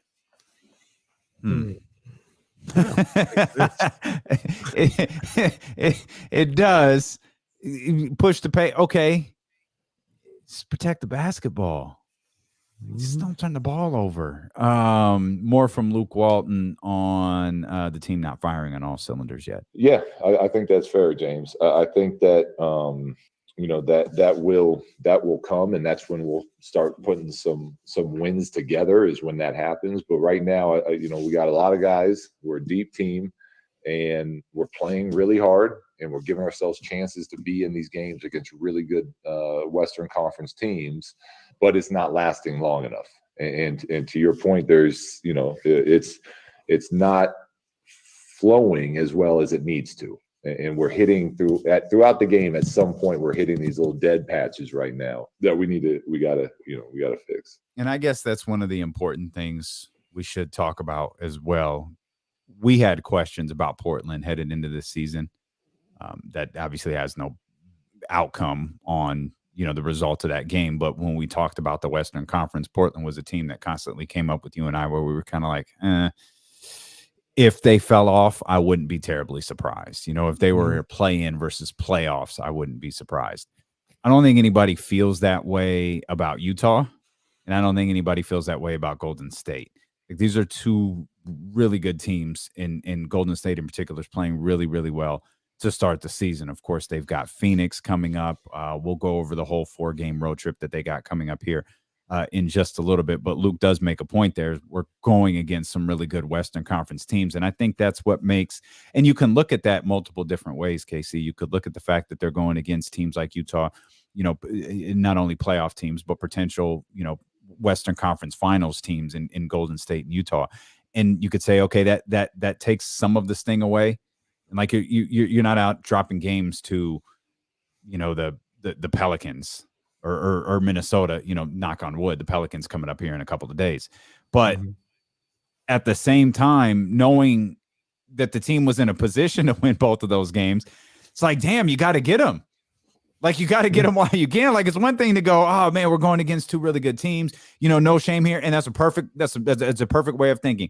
I'm not out on the Kings. I'm not worried about the Kings. I just recognize now, here 3 games into the season, they still got a lot of things to figure out. But I also look at these games and go, damn, like you had a chance to get one against one of the top teams in the conference. You had a chance to get 2 against 2 of the top teams in the conference. And at some point, you're going to want to get those. Mike, just start Wednesday. If you're in that game late against the Western Conference champions, take advantage, man. Take advantage, as Smokey would say. You've got to find some way to start winning these games and not have these, we're in there right at the end against the top teams. No, it's time to turn the corner. It was cute last year, the year before. Like, it's time to turn the corner and get these wins against good teams when you're in position to do it. Kings are going to get blown out. It happens in the NBA. Kings are going to lose a game by 25. We're going to come in the next day. We're going to be furious. Kings might lose a game by 32. It happens. But when you're in a position like this to beat these top teams, man, at some point, like, you get 1, 2, like, all right, they're in a position in the fourth quarter in Phoenix. They got to get that one. So I did a little, projection going into, I forgot what day it was. It was probably like mid-November or something like that. And I'm not going to put it out there because I will be superstitious about this. I don't want to put that out there. I just want them to get to this point, right? But I have them, they're still on track for what could be a very good start to the season. I'll put it to you like that. Still on track, even with a loss on Wednesday. Still on track for what could be a very good start to the season, a very good first month and a half of the season. And the most important thing for me when I look at this team. So you didn't have them going 12-0 to start 11-1. That was my backup. You know what I'm saying? It was my backup. Okay. I was like, this is the other one I'm thinking about. But the thing that I think about and that I think is most important for this team is they can't get deterred by this first week of the season if it doesn't go the way they want it to, because they're doing some really good things right now. They are doing some really good things. The really bad thing that they're doing is, turning the ball, especially late, and not closing out in the fourth quarter, and that's cost them some games. But that doesn't wipe away the fact that, for the most part, they played fine. They played fine for the majority of these games. And what they have to do is they have to stick with that, man. Stick with it and improve on it. You can't get down. You can't panic. You can't get into a situation where, it's all helter-skelter and you're deviating away from the plan and what you're trying to do. All those videos that we saw from training camp, videos from Luke after Portland, stick with it. That's the course of action. That's the way you got to go. That's the way that you're going to get to where you want to go. I know everybody's upset and it's the same old thing. Luke needs to be fired after yesterday and all this other stuff. Like, are people saying that? Is that real? Oh yeah. Well, definitely in the make-believe world. Definitely in the chatty house. They're all over. The chatty house Twitter is a real place. Twitter's not a real place. The chatty house is a real place. Yeah, they've been saying Luke needs to be fired since Luke could be 81-1, and they'd be like, huh. Where we at? Get him out of here. Haven't played that one in Luke Walton, huh? Gonna put some butts in the seat. Here's one more. Go ahead, partner. Sorry. No, I was just gonna say, just stay committed to all that stuff you were talking, stacking days, all that stuff you were talking. Stay committed to it, man. Stay committed to it, because if you play basketball the way you've been playing and clean up things, two things. Cut down on the turnovers. De'Aaron Fox turns it up a little bit. You're going to start winning games. Good segue, partner. Luke Walton was asked if De'Aaron Fox is forcing it a little bit out there. Yeah, I thought tonight he did a little bit. I mean, it's ridiculous that as quick and as aggressive as he is, he shoots one free throw in a game where we only shoot 13. And the other team, he's got plus 10 on us on that. And so I think part of it is, there's probably some frustration from not getting a whistle, and then he's trying to get himself going. And, I think he's expecting big things from himself this year, as we are. So, I've said multiple times, he's the head of the snake for us. And, he knows he needs to play better, and he will. But yeah, it's trying to find that rhythm still. Yeah, he could have just said he's a straw that stirs the drink. He could have, but that's you don't have that trademarked yet? Have you sent that off to the? Nah, I'll let Luke use it though. You know what I'm saying? I like Luke. He can use it. Okay. He has to reference me though. You know what I mean? As Kenny Caraway would say. Exactly. You do that, then he can use it as much as he wants to. Okay. All right. I'm with that. Say Kenny Caraway from D-Lo and KC, ESPN 13, 12 to 4, as he would say, he's the straw that stirs the drink. My favorite show. D-Lo My and favorite KC, show. 12 to 4 on ESPN 1320. And then he'd have a roadcaster and play E40 right after. He definitely would. That's the way. That would be the only bring a proper roadcaster way. to all his press conferences. That's right.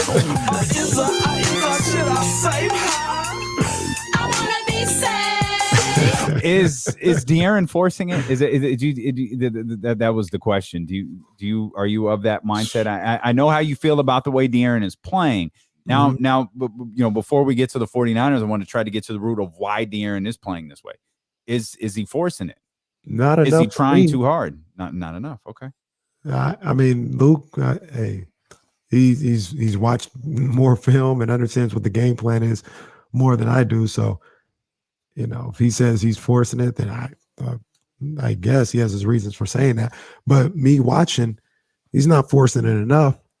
I want to see him be more aggressive throughout the game, attacking the basket more throughout the game, not settling for jump shots and three. Not saying that you got to take them. You got to take them. But, there's a couple times, and he did a little bit in the fourth quarter yesterday where it was like, oh, this is winning time. Let me get to the bucket. Yep. So I want to see that more throughout the whole 48 minutes of the game. The other thing that frustrates me about De'Aaron Fox right now that I want him to, I don't know. I think it's almost hopeless at this point because like a penny with a hole in it or no? Like a penny with a hole in it. Okay. As an old school reference for those. Yeah, what y'all know about that? That was before we even had a chatty house or anything. I don't know about that. That's facts. That's correct. Yep. That was before the stream went live. Yeah. But man, you know what that too? You say that. It makes me wonder, were people listening to that show before we were on YouTube and Twitch? Like, I always think, because we can reference like a comment or something since we've been live, but when there's no chat house, like that's the cool thing with Twitch and YouTube is we see. When we reference something that didn't happen during that era of D-Lo and KC, it's like, or the 2-hour era of D-Lo and KC. Does anybody hear that? Like, did y'all know we were on the air? Were we a tree falling in the forest with nobody around? Oh man, sorry, I cut you off. But I was thinking about that, doing some work on the YouTube channel. I was thinking about this weekend. Like, man, it's such a different world since we launched the video stream, and we have now there are people within the company who have immediate access to who's listening on apps and all that stuff. We don't have that. We just have the immediate like viewing audience in front of us, and so it's just it feels like two different worlds. To Rich, what is Rich avatar there on Twitch? This is $75,000 avatar right there. It's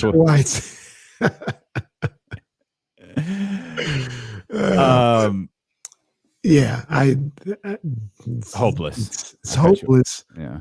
When he shoots that shot, and I get very frustrated when I see De'Aaron Fox take a jump shot. And for those in the chatty house, you'll see it. I'll try to describe it for those on the radio. He shoots and brings the hand back down, the shooting hand back down.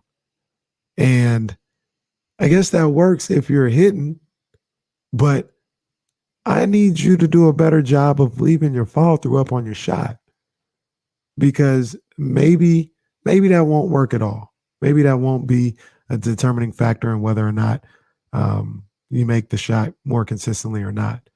But what you're doing right now doesn't work. Like getting that ball, shooting, putting it there, and then bringing it down. That's no. And I just get so frustrated when he does that and shoots poorly. Stand right there like a statue, leave your follow through up. Go check out. Not saying that he could do this in the NBA, but go check out Drake's Instagram where he's shooting and just draining top of the arc threes all net. Stays there with his follow through up throughout the entire shot. If Drake can do that, De'Aaron, you can do that. Because right now, I think you're shooting, somebody might have saw like 16% from three. Leave your follow through up, please. He won't do it because he hasn't done it. I'm sure these guys have told him about it. Rico and, some of his other trainers or whatever. I'm sure they've mentioned it. I respect them enough to know that they've mentioned it. And he's not going to do it. But I just want to make sure. Sliders. I understand. You want the Kings' $170 million player to go take shooting tips from Drake. Well, actually, Drake took shooting tips from Lethal Shooter. And I don't know if De'Aaron needs to do that or not. But, like, that's not even anything. I thought that was just a Wesley Snipes, Sidney Dean move where you just leave it. You just leave it up there. I thought that was Sidney Dean. It works for that too. Monica did that too in Love and Basketball. She got in trouble for that. She had to. Well, Sidney did it first. Yeah, Sidney did it first though. But that's she pulled. That was a transition three too. She did. She pulled up in transition and left it up there. That's what you're supposed to do though, man. And it's just when I see his shooting struggles, it's just frustrating that it hasn't even. I don't know. It doesn't even get into his repertoire. Like he's got to be better on that front. De'Aaron Fox is averaging 6 3-point attempts per game. He's averaging 1 make. That's according to Jesse in there doing some research. Here's Davion Mitchell. Yeah, here's Davion Mitchell talking about the team still learning each other. Yeah, 100%. I mean, especially because, we got new people. As far as like me, I'm the rookie, so I'm new to this. So he's just trying to find the right lineup. But I think he's doing a really good job of encouraging us, playing the right guys. Everyone, no one's really mad if they're not getting the minutes or if they're not making shots. We just all just like want to play for one another. I hate that they lost both of these games, but I'm okay with the position that they're in. I don't think the mistakes that they've made are incorrectable, if that's an actual word, and I'm not positive that it is. But I don't think that the things that they're doing wrong right now can't be fixed. I don't think that they're in a position. Well, the turnover, boys, it's just too far gone. This isn't Jameis Winston, 2 years ago as the Tampa Bay Buccaneers quarterback. Like, I think they can get this under control and you protect the ball a little bit. You start to add a couple of more points there. Just the one thing that I would like, and this is the one thing that I'm not confident will change, is I'd like to see them get to the basket more. Or hell, even mid-range or something. Like I understand it's a 3-point game today in the NBA, but that doesn't mean it has to be all 3-point game. Right. And it's okay if when you're loaded with lethal shooters all over the place. I don't necessarily think the Sacramento Kings are. Now there are stretches where you could get guys like Terrence Davis hot. Buddy Hield can get really, really hot. Harrison Barnes, we've seen hit threes better than anyone in a Sacramento Kings uniform so far this year. So, maybe if everything lines up on the right day, that'll pay off for you. I just don't think – I think there are more days not like that than there are more days like that in the NBA season. Right. I agree. And, man, I look at it because – I do mean it when I say I don't think they're far off. Like you just said, like there's not things that can't be fixed. It's right there. It's right there. You know what I mean? And you went up against two tough teams in the Western Conference who know how to win games. Who know how to win games and close it out, and they did it the way championship contending teams do. And you can look at this as a learning experience. You go 1-2, you learn like, hey, to get on that level, we got to take care of the basketball the way the Warriors did or the way the Jazz did, or execute on the offensive end the way they did towards the end of games, and use that as learning experience to combine that with what you're already doing and go off at that point once you get that knowledge. But they're not far off, man. They're really not. They just gotta shore some things up. Phoenix coming up on Wednesday. The Pelicans, the Mavericks, the Jazz. That's the 4-game road trip. Immediately after the Jazz, by the way, will be the Pelicans again. This one at the Golden One Center. So You're not out on the Sacramento Kings? No, not at all. Me neither. Not at all. I think they're a good ball team. They're a good ball club, and they actually look a lot better than even I thought they would. Coming into the season, like just looking at them play, they got some things that they can do out there. They got to put it together though. I thought they would win one of those games this weekend. We'll see what happens on Wednesday. Are you out on the San Francisco 49ers? As for, like what, making the playoffs? Yeah. I don't know how you could be in on them making the playoffs. So I guess you're out. You know what I'm saying? Like, I don't know how you could be in on them.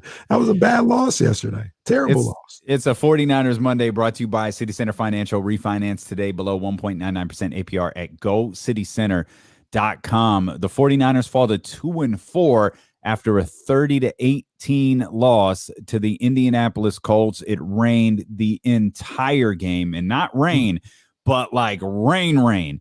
Like it was pretty, and it's still, after all of that, it's still pretty impressive to see that Deebo Samuel had 7 receptions for 100 yards. Like that dude is like, I mean, gosh, I hope the 49ers can find some way to get this together and this season doesn't get completely wasted for him, because he's having a Pro Bowl year for sure, and he could be sniffing all pro numbers if he's able to keep this up. But when you look at the box score, you could walk away scratching your head going like, wait a minute, like Jimmy, Carson Wentz, okay, not that bad. Oh, wait a minute. Jimmy turned the ball over a couple of times. Oh, wait a minute. Jimmy turned the ball over a lot. Oh, the turnover battle. There's the difference in the game. Running backs matched up. Quarterbacks outside the turnovers matched up. Hell, even they had Pittman over there. He put up Deebo Samuel-like numbers. You look across those numbers, and it's like it's all there. Except the 49ers had 4 turnovers, and the Colts only had 2. This is something that I've been preaching since week 3 or 4, where they're not turning the ball over or not getting turnovers. And even in a situation where they get 2 turnovers, they still lose a turnover battle. You know what I mean? 4 turnovers in any game, it's entirely too much. Jimmy's turning the ball over entirely too much. And they're leading the points. Like the 2 turnovers the 49ers got, they didn't score off of them. I think the Colts scored all 4 times or 3 times, because one of them was towards the end of the game. But I think 3 times the 49ers turned the ball over. The Colts got the ball in the end zone, or at least put points on the board. And it happened in Arizona when they turned the ball over. Led to an Arizona Cardinals touchdown. Happened against Green Bay. It didn't happen against Seattle. Well, no, it happened one of the times against Seattle. But routinely, this is happening. They're turning the ball over, and the other team is converting that into points on the other side. And that's free possessions. It's almost free points for the other team. And the 49ers are just they're one of the worst teams 49ers teams that I can remember in turnovers, and those turnovers turning into points. Yeah, they not far off from the conversation about the Kings. They're not taking advantage of the opportunities that they're getting, and the other team is taking advantage of all of them.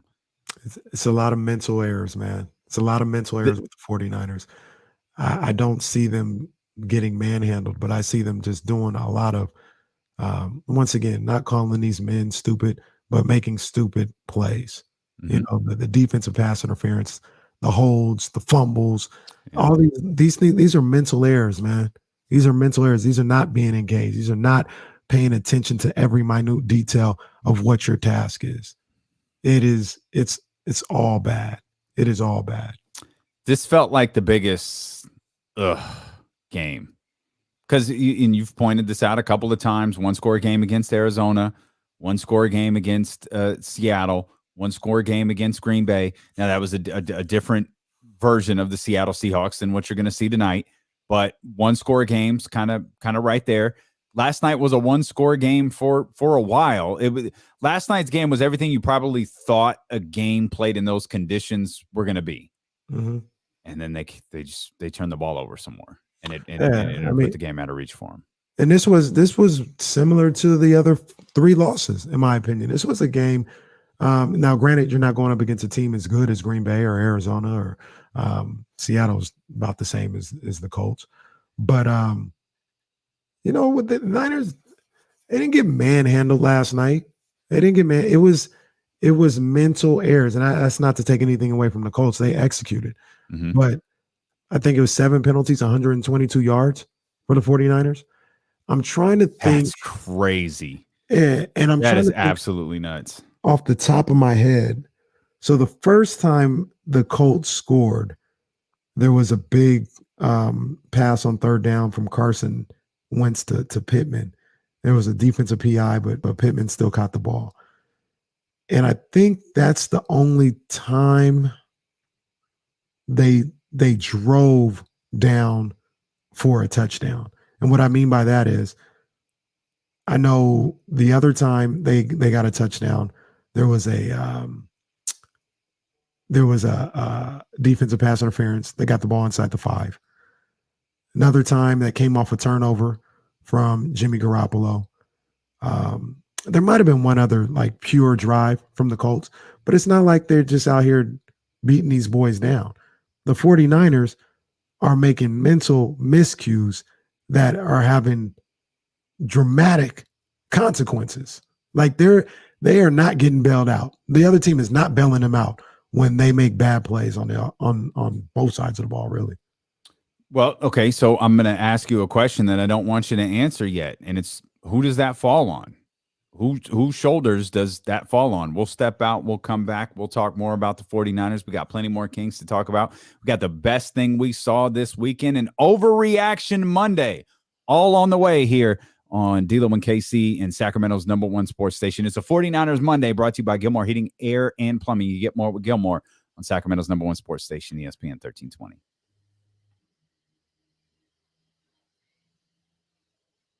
Are we back to breaking the podcast down by hours?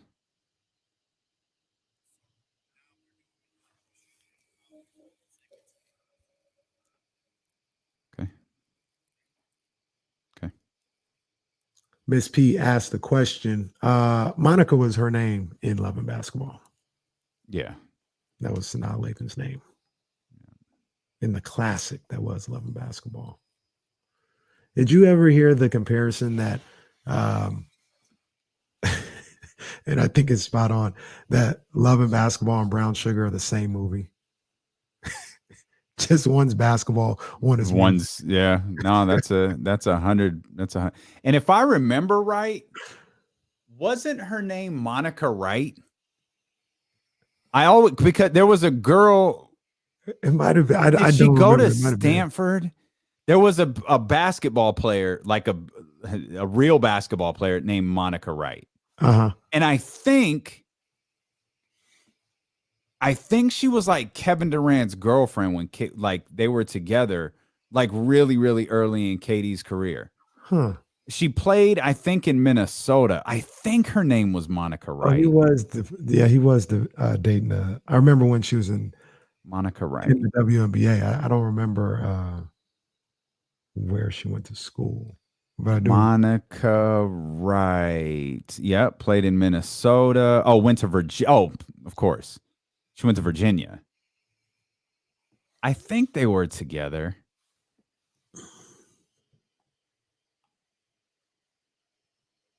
Oh, yeah, right.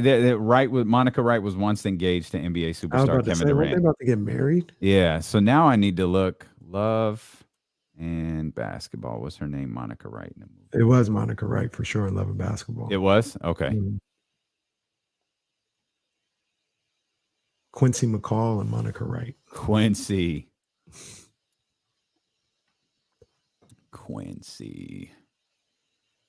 So now I played for the Sparks. At the Forum. Oh.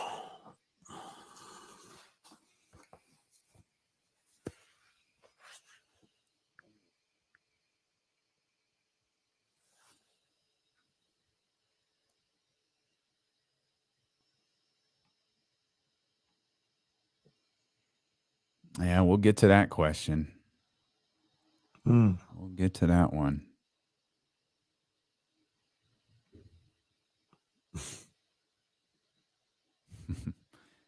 Hang in there, Rich. That's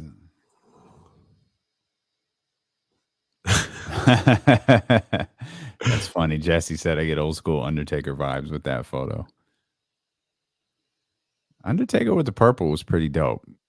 Didn't last long, but it was good. What year was that? 96, maybe? 95? Maybe 95. It was versus Mabel. I was going to the 7th grade, maybe. Undertaker versus Mabel.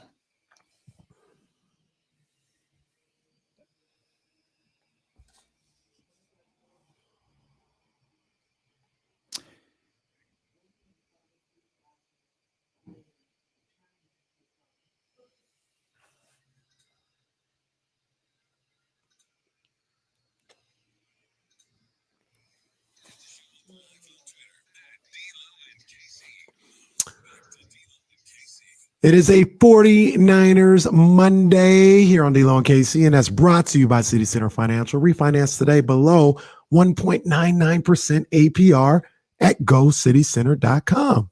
Absolutely. A number of ways you could listen to 49ers Monday. You could download the Odyssey app and discover hundreds of new exclusive music stations available now for sports and music fans and by sports and music fans. The new Odyssey exclusive stations on the Odyssey app, brought to you in part by Macy's, Geico, and Coke Zero Sugar. We'll get back to the Kings here shortly as the Sacramento Kings fall to 1-2 on the season with the Western Conference champions in Phoenix coming up on Wednesday. Jason Jones of The Athletic going to join us coming up in the 3 o'clock hour. You can check out the show on Twitch, on YouTube, as well as the Odyssey app and on 1320 a.m. But we were talking the 49ers, and I mentioned, or actually you were talking about the miscues that have plagued this team. Seeming at this point now, it feels like for the entire season. And you know, maybe they get the first 2 wins and they aren't showcased as much, but you really look at the 4-game losing streak that they're on right now. And you pinpointed the mistakes against Seattle. You pinpointed them against Arizona, and they were just glaring yesterday against the Indianapolis Colts. Who does that fall on? When you keep making the same mistakes over and over and over and over again, and you talked about the offense or the pass interference calls, and you talked about all of those different things, that's got to fall on someone's shoulders here. It's the blame game. It's Monday. We got to blame somebody. Yeah, at the end of the day, Kyle Shanahan is responsible for it, so it'll be his job that gets canned. But if this never improves, and I don't expect that to happen this year, next year will be the year to look at him losing his job if things don't get better, right? But that's for other people to do and say that's Shanahan's fault. You know me, Davion. As much as Shanahan is not been good with the play calling, he's not coaching these guys to have defensive pass interference. I'm sure I'm not that arrogant to sit up here and be like, we're the only ones that realize that this is a problem, and Kyle hasn't even noticed. I'm sure they talk about it all the time. They talk about it all the time. You can't do this, you can't do that. And they're not executing. You know what I mean? They're not executing. So it falls back on a guy like Josh Norman. It falls back on Emmanuel Mosley, who terrible technique a couple of times yesterday in the game against the Colts. Jaquaski Tartt. We're not talking about rookies here. These guys have been in the league for at least 3+ years. Like, they got to know better. They got to do better. And the other thing about it is nobody else in the NFL is having these type of problems. On third down, they're able to get off the field. On third down, their cornerbacks are able to locate the ball and make a play on it enough where there's no pass interference there and they can get off the field. It's on these guys, man. The holding calls on the offensive line. It's on them. That's on them. That's on the players. And, anybody, I don't mean it like that. I was about to say, if you're looking to blame somebody for those type of mental breakdowns, you got to be looking in the mirror. Do your job. Excel at what you're supposed to do. The other thing about this is, I know a lot of people look at a coach and be like, oh, well, it's the coach. If they're not doing it, get them out of there. But like, that's not how it works. Like, these guys are starting for a reason. You know what I'm saying? Like, maybe you have a situation a couple years ago when Keller Witherspoon wasn't playing. You had Emmanuel Mosley, a guy that was equal or better. All right, Witherspoon, we gave you a chance. Now you're out getting Mosley in. You could do that. You can't do that with four your cornerbacks. You know what I'm saying? You can't do that with your starting. Can't replace everybody. Yeah, at some point these guys just have to play better, and they're not executing enough right now. So to answer your question, I'm gonna go with the players. I know once again, you can't cut 10 players. It's easier to cut or fire a coach than it is cut 10 players, but those guys got to be better. I talked about the Kings doing basic things. These aren't even, these are things that you learn in high school, in junior high. These are the mistakes that the 49ers are making. These are basic things. These are on the players. I also think, though, that discipline is instilled by the coaching staff. And I'm not 100% confident that what you said was accurate. Are they aware of the problem? Sure. Of course they are. You'd be a fool not to be. Is it a focus? I don't know that it's a focus. And if it is, man, you've got a big problem with it. Like, as you were just talking about your play, you got a big problem with your roster. If you got guys all over the field making these mistakes, if you're continuously, you've got turnover battles, you got all of these, you got the battles in the trenches, you got all these different things going on.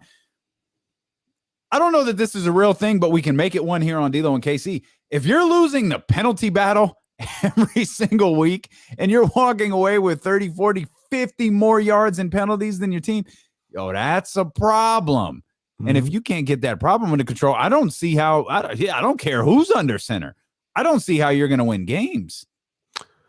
I agree with you. And what I'll say about that, and like I said, this is just my outlook. I know there's a lot of people that feel the same way that you do and say it's on, not saying that you're saying this, but say it's all on Kyle Shanahan. But if you, like, the way I go about sports and go about competing, if I need somebody to yell at me to pick up my performance, I've already lost. Like, I've already lost. But yelling, coaching doesn't have to be yelling. Pointing it out.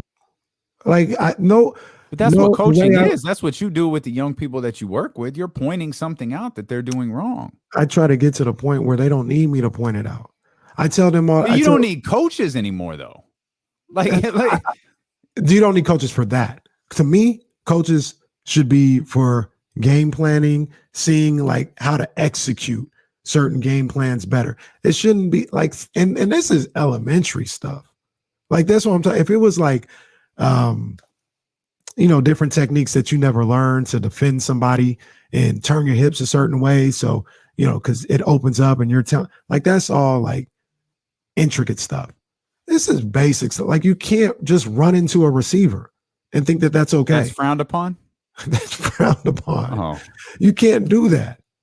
You know what I mean? Like, that's why I say this is elementary stuff. The coaches, and they're here for the intricacies and things that, maybe you never thought about. Like, oh, well, this might help my game, or this is one way to read what's going on. And, when I'm looking at the tape, this is one thing that could help me be a better defender or be a better pass blocker or whatever. Yeah, that's where coaching matters. But look, when I coach the kids and I tell them, say we're working on shooting, right? And I just got done talking about leaving your follow through up. I'm going to train you to a point where you don't need me to tell you why you missed that shot. Like, we're going to get past that, because when I install this in you, or at that age trying to teach you good habits, you're going to know, oh, I've missed 2 in a row. You don't need me to tell you, hey, leave your follow through up. You're going to know I missed 2 in a row short. I know what that means. I'm self-checking before Coach Kenny is telling me anything. And that's where I think a lot of them, not all of them, because play calling has been atrocious. His decision at quarterback has been atrocious. Bears responsibility for that. But some of the stuff, If Kyle Shanahan is telling them that, it should be something where, yeah, coach, you're right. I know. Not like, you know what, coach, you're right. I didn't think, like, if that's happening, problem. Or maybe it's okay. I feel like it's a little bit less simplistic than you just made it out to be, because you just talked about your coaching and self-checking. Maybe some of these guys haven't been coached that way before.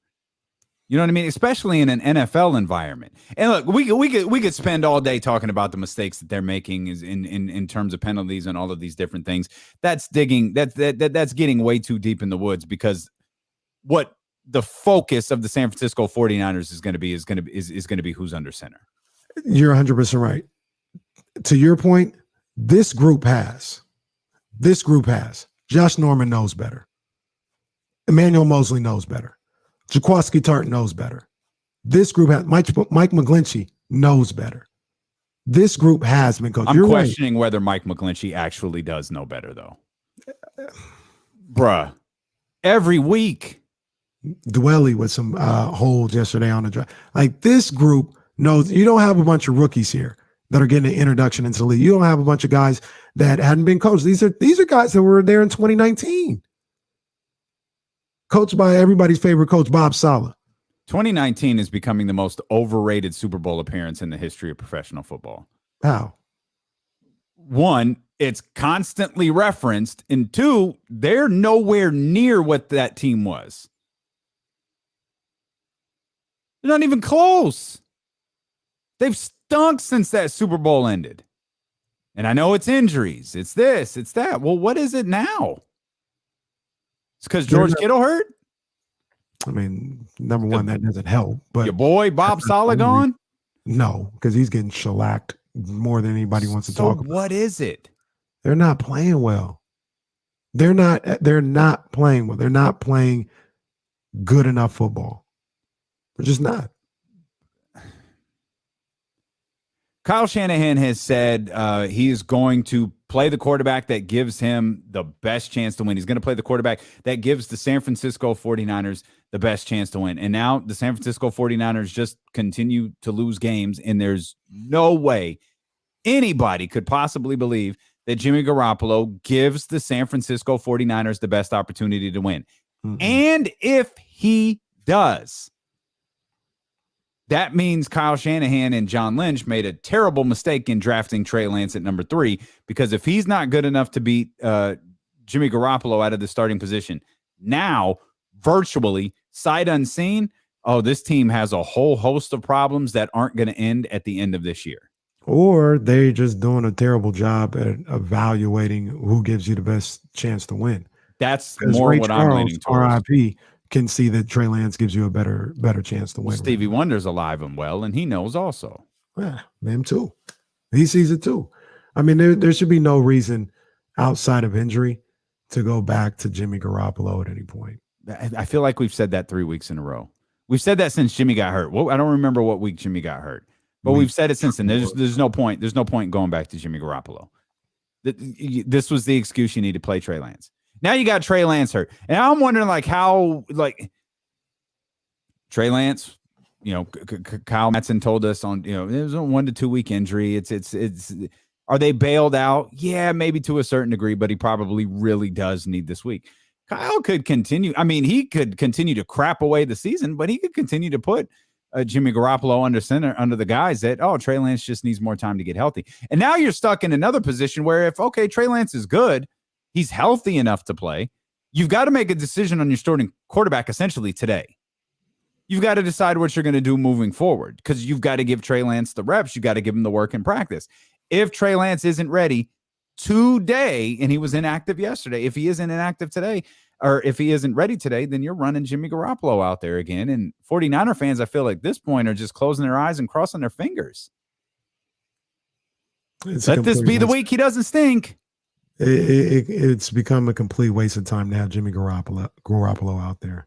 He's a shell of the quarterback that was here final 5 games of the season, first couple of games, first 3 games, 2.5 games of the 2018 season. in all of 2019. He's a shell of that. Jimmy is he's done in that respect. He's done. There's no reason to have him out there under center outside of injury. Since 2019 you're listening to D-Lo and KC, by the way, on ESPN 1320 KIFM West Sacramento, KRXQ HD2 Sacramento, an Odyssey station and driven by Lashers, Elk Grove, Dodge. I'm Damian Barling. He's Kenny Caraway. Since the barometer seems to be that 2019 team, it wasn't that long ago, though it feels like an eternity ago. Can they get back to that? Because I'm of the belief they can't. To They don't have the 2019? they don't have the personnel to get back to a squad that was anything close to that good. No, they I don't think they can. They're going to reach those heights with this particular team that they're putting out there on the field. Can they get better? Absolutely. One start would be a start changing the quarterback. That's one way to start things. And that is a separate problem. Is even though we need to stop measuring it against 2019 and start measuring it versus last year. They just need to be better than they were last year. Right now, they're not. They're virtually exactly the same. They need to be better than they were last year. 2019 is a thing of the past. It's not coming back. That's not who this team is. As the broadcasting crew outlined for about 45 minutes last night in terms of the conversation with DeForest Buckner. It's not there. And then we know, Raheem Mostert is out. George Kittle is out. They're missing too many pieces. Robert Saleh is getting shellacked over in New York by the New England Patriots. Like things are different now. Fine. Put that out of everybody. Revenge tour, all of that stuff gone. How can this team get better now and somehow salvage this season? Well, it goes back to what I've talked about for a couple of weeks, and they haven't done it, is they got to play a clean game. They got to play a clean game. And they haven't done it. So that's going to continue to be my answer until they do it and lose. And then it's like, all right, well, that didn't work. What's next? But they're not even almost Luke Walton. I don't know if playing a clean game would work, but they're not doing it. Let me know that it does or doesn't work. It's one of my favorite Luke Waltonisms. It's one of my absolute favorite. I don't know if the game plan is working because they're not doing it. So, I mean, that's got to be first and foremost. You got to play a clean game, penalty-wise and turnover-wise. Mm-hmm. And that doesn't mean perfect. Cleaner. Yeah, cleaner. Like you're killing yourself, just shooting yourself in the foot constantly.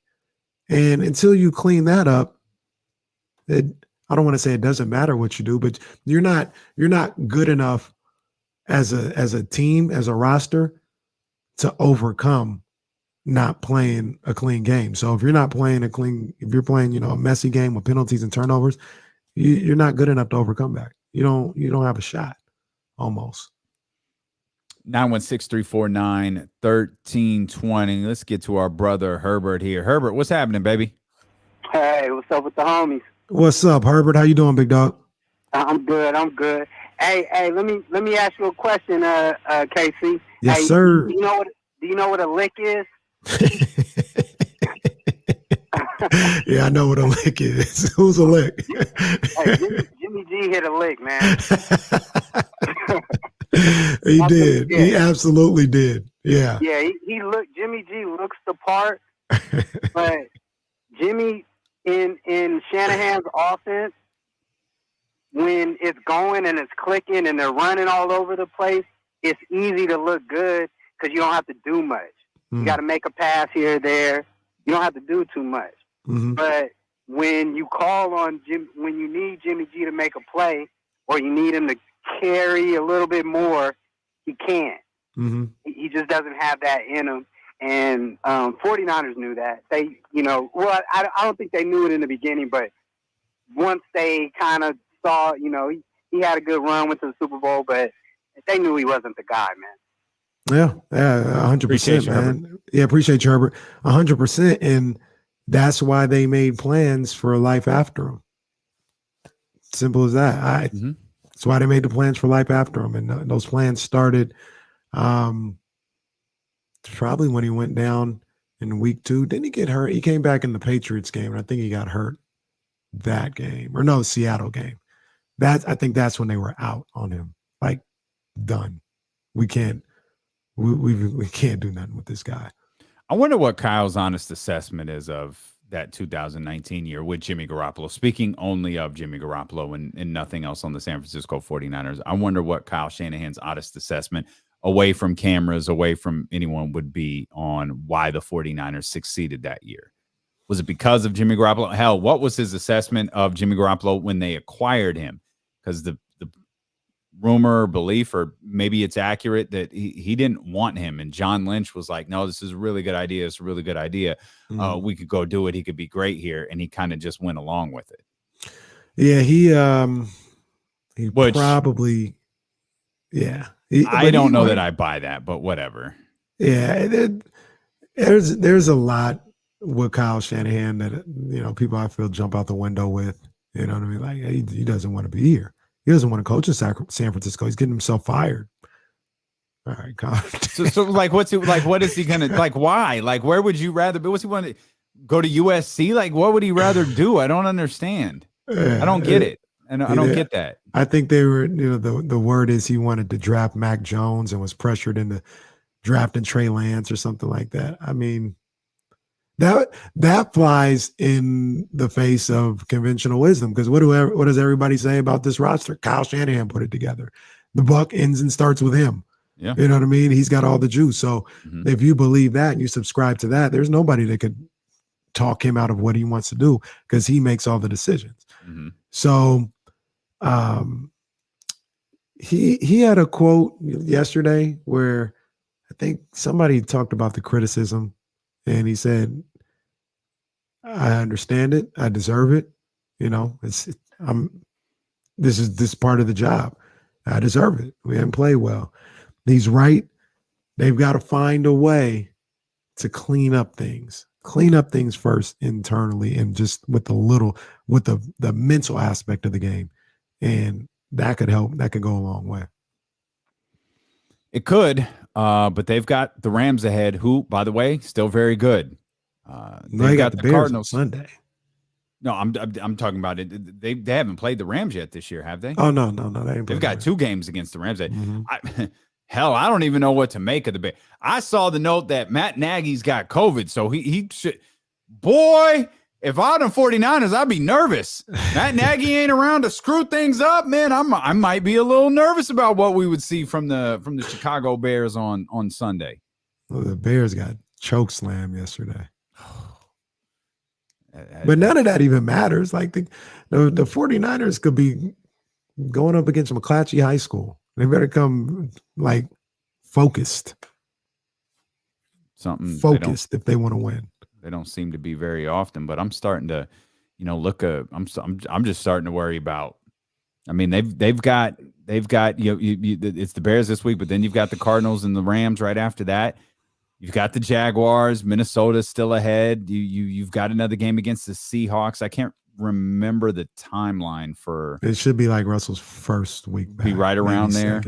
Yeah. Cincinnati, who, by the way, okay, boy's balling, man. Oh, okay, Bengals. Atlanta, Tennessee. What Tennessee did yesterday? Goodness gracious. You got the Texans, and then you close things out with the Rams. I mean, you could start looking at like, oh, this is a winnable game. This is a winnable game. We know that things aren't going to go that way. Like, it's not the schedule is not going to play out perfectly with, oh, this is a winnable game. All cards, Rams. They're going to win games that you don't think they were going to. They're going to lose games that maybe they shouldn't. But that's the frustrating part with this team, is it's difficult to make heads or tails of them. 916-349-1320. KC, let's get back to the phone lines. Man, TC here. What's going on, hey, TC? Hey, what's up, my two brothers, man? What's going on, man? How you doing today? Man, I'm all right, man. Just chilling. Man, we're just going to make it real short and simple. Hey, Kenny, man, I was telling you, man, your boy Kyle Shanahan, the book is out on your boy now, man. The whole media, everybody know about this dude now. They call him for his head, bro. They they saying Lynch, but they saying Kyle Shanahan in so many words, my brother. I told you this dude's in the way.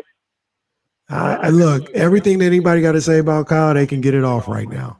They can get off. There is an aspect of, like, I think that Kyle has been a great offensive play caller, and he's done some things. But I do believe there is a level and a possibility that teams have caught up to him, and he hasn't made the adjustment. Like that. I think two things can be equal true. He could have been great. He could have been doing some great things. And what he was doing, it was on. There was enough tape on it. People found out how to counter it. He hasn't countered back. That's the next step in greatness that he hasn't reached. Oh, hey, you ain't never like in the. You ain't never like, hey. And the last thing is, check it out. Tell me, am I wrong? I know it's early, but does Haliburton need to come off the bench and we start Mitchell? He's looking a little lost out there defensively. I don't know. I know it's 3 games, but I don't know, man. I'm looking at Haliburton. I'm like, are you lost, bro, or are you just not?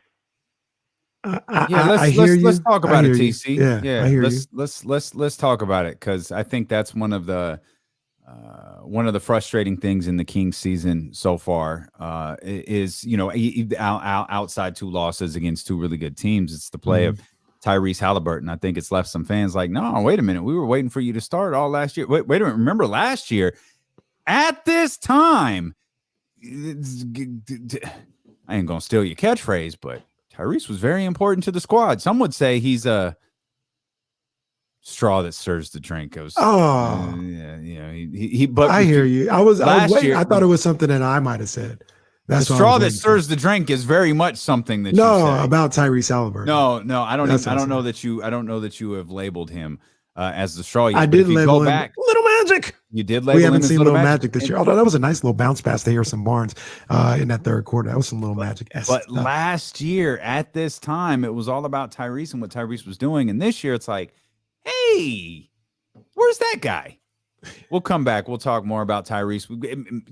Nice little segue from, is that an overreaction? Normally we keep overreaction Monday to football. Maybe we need to stretch it over to basketball, and we'll do that as D'Lo and Casey continue here on Sacramento's #1 sports station, ESPN 1320. Yeah. 13th round here with your main man, Kenny Caraway, and we're coming off weekend of boxing. It's going to start picking up here with boxing over the next 3-4, basically to the end of the year. Boxing is going to be out there doing work, and it got kicked off on Saturday night. Shakur Stevenson against Jamel Herring, beatdown. Absolute beatdown for Shakur Stevenson. A 10th round TKO, a stoppage. Never knocked him down, but I mean, Shakur looked really, really good. And I've been critical of Shakur. I've always thought he was good, but I thought he was a little overhyped, and he probably still is overhyped to a certain degree by the people at Top Rank and ESPN during their broadcast. But that man put on a show. He put on a clinic on Saturday night, destroying Herring. Herring had absolutely no answer for anything Shakur was putting on out there. And it was, I don't want to say a star-making performance, because Jamel Herring, he's not good enough for somebody to become a star after beating him down that way. But it was eye-opening for sure. And it caught my attention. I like Shakur as a fighter. I like him moving forward up to 130, things of that nature. The guy has legit championship skills, both on the offensive end and defensively. The thing that I question with Shakur is, number one, will the power translate? He's a young dude, so he's still going to develop some of that manpower. And it's going to be another step up I'm looking for. I'm not as big of a believer in Herring as other people were. I thought he was a pretty simple fighter. He's a professional. He's a professional fighter. And he's going to present his own amount of problems. But I never looked at him as elite. I was waiting for Shakur or somebody else to just come take that belt that he has, because he's not a championship fighter to me. When Shakur goes up in the ranks, faces somebody like Oscar Valdez, who I think he would beat, faces somebody like a Tank Davis possibly, faces somebody like a Devin Haney, is he on that level? I can't wait to see it. I definitely want to see what Shakur Stevenson can be. But Saturday night, he absolutely put on a clinic, and he let everybody know, I'm here, man. I'm here. That's the 13th round. Did you see the fight, Jesse? Oh, okay. Yeah, it was easy work. Easy work.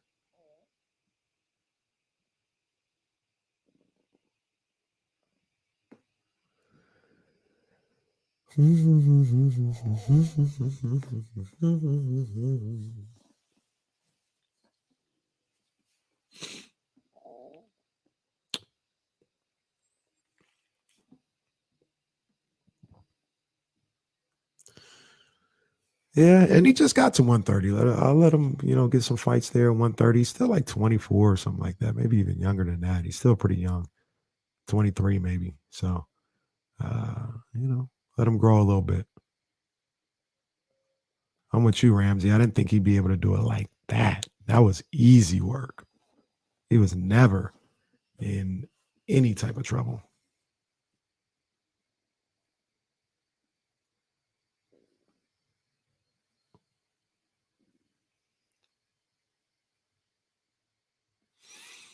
To be fair, Dr. David, I could probably say the same thing about Devin Haney, who I think is a phenomenal fighter. I think he's the best pure boxer out of this whole group of young dudes. But I don't know what Haney's power is looking like either.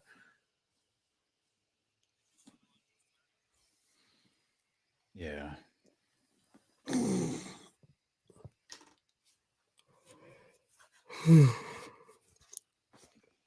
TC, you fired up for TC. What's up, man? Appreciate you tapping in, man.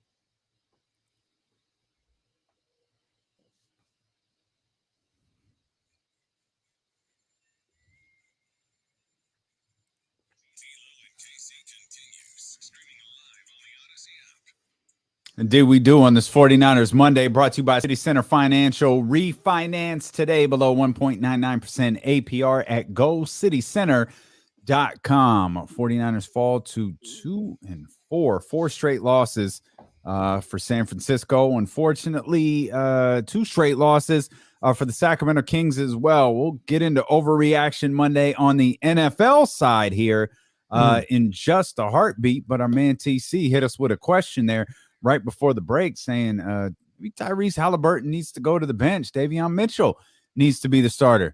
Is that an overreaction on TC's part? Does Tyrese need to go to the bench already after 3 days, 3 games of being a starter? Yeah, that's overreaction. That's absolutely right now. I'm going to give Shakur, I'm thinking of the 13th round. I'm going to give Tyrese an opportunity to find his footing, get himself together here, and find his role in this starting lineup before I even think about moving him out of it and putting Davion in. And that's no knock on Davion because he's been, once again, it's been a term said a lot in the last few days that I'm going to take credit for, Damien. I said it way back when. As advertised when it comes to Davion Mitchell. I'm going to take credit.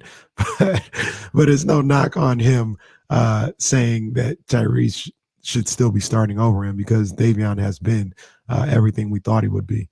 But, yeah, I want to give Tyrese a little more time. Yeah, 3 games is a bit quick. Yeah, that's a bit quick to go. Yeah. Let's go ahead and pull him out of the starting lineup, man. That's sort of goofy. But I do understand Kings fans' confusion. Like, where's the guy? You know what I mean? Where's that guy we saw last year? Because it doesn't feel like, and to be, I think for complete fairness, I don't feel like we saw it during the preseason either. I don't feel like we saw, and I know he missed 1 game. I think he played the rest, but I don't know, man. It just it feels like something's been missing from Tyrese through, even going back to those preseason games. If he played 3, we could say the last 6 games that we've seen him on the floor. Yeah, I do. I believe that he can play better. I want him to play better, and I think he will play better for sure. But the one thing that I will say, we got our guy John Bull. He's talking about 3 games without a single loss to a team that they're better than. Relax. There is a level of that, and I talked about not panicking and staying the course, but there also is a level of let's pick this up. Let's pick this up. Let's not fall into some of the habits that we've fallen to the last couple of years with having losing streaks or getting lost in this abyss of not playing good basketball. 3 games. First 3 games of the season, you got plenty of time to correct this. But let's start now. Let's not wait till we are 1-5 or 1-6, and then like, oh man, we got to make sure a 9-game losing streak doesn't happen. Like, let's do it now. You lost 2. You are playing pretty good basketball, like not bad basketball. It's just in those fourth quarters. To me, a lot of people are highlighting the second half, but to me, it's the fourth quarter where you're not executing on both ends of the floor. Clean that up and look to clean that up right now. It's a fine line between not panicking and having a sense of urgency. I think there needs to be a sense of urgency with the Sacramento. I don't even think those are the same things. Yeah, no, I'm with you 100%. Here's where you and I do disagree. I do like the times that I've seen Tyrese initiating the offense. And I don't know that necessarily. Those we're having 2 separate conversations here. By the way, it's not. Tyrese would be so much better if he did this. No, that's not what I'm saying. I'm saying pointing out something that I've liked from Tyrese this year is that I think the offense has looked fluid at times when he's been initiating it. But with the conversation that we're having, maybe it's worth asking, is the reason that he was better last year is because he is good at, initiating the offense and kind of facilitating things, and his shot comes second, and he's able to do that in a bench role versus in a starting role. He's not able to do that because that's what De'Aaron is doing. Yeah, that has a lot to do with it as well. Absolutely has a lot to do with it. And the thing that I would say about that with Tyrese and De'Aaron Fox, and they got to figure something out. They got to figure something out because these are 2 of the better players on the team. Mm-hmm. I don't think if Tyrese continues to play how he's been playing, I don't think you're going to reach your goals.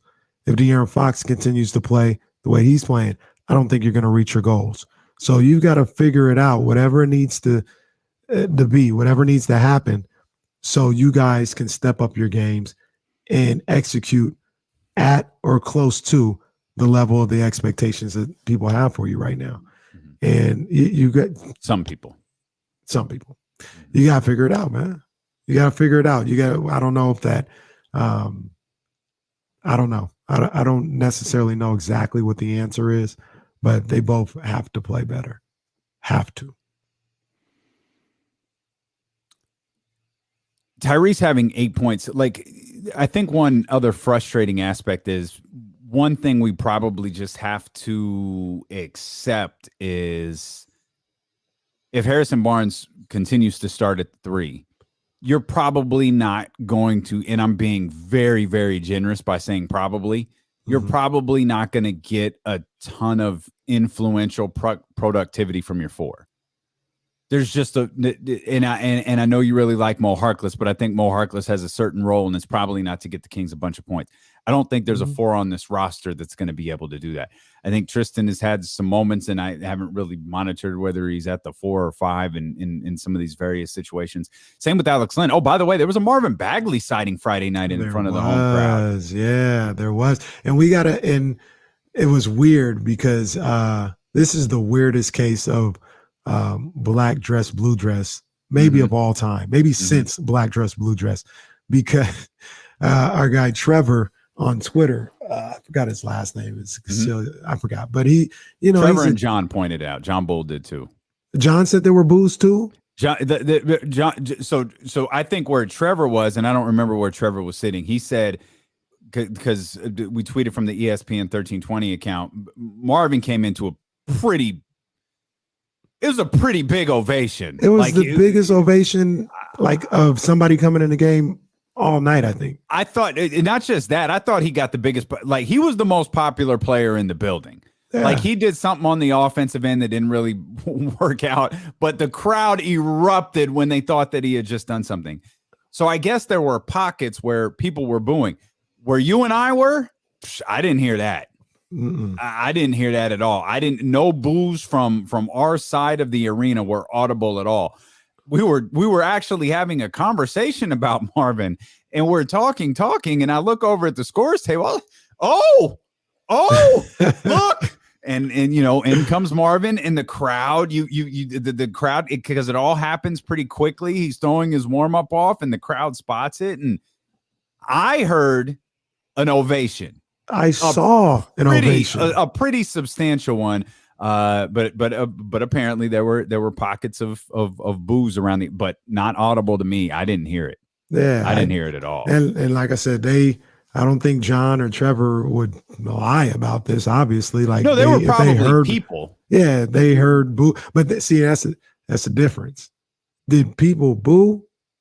Absolutely, but it was the grand scheme of it all. It was an ovation. Like it was a big, loud ovation. That doesn't mean that the 5 people next to you didn't boo. Yeah, I'm sure they did, but it didn't drown out. Compared to 12,000 that were cheering, it's a little different. That ain't the number that the box score said. Look, I looked at that box score because I was curious how many people they said were there, and I was like,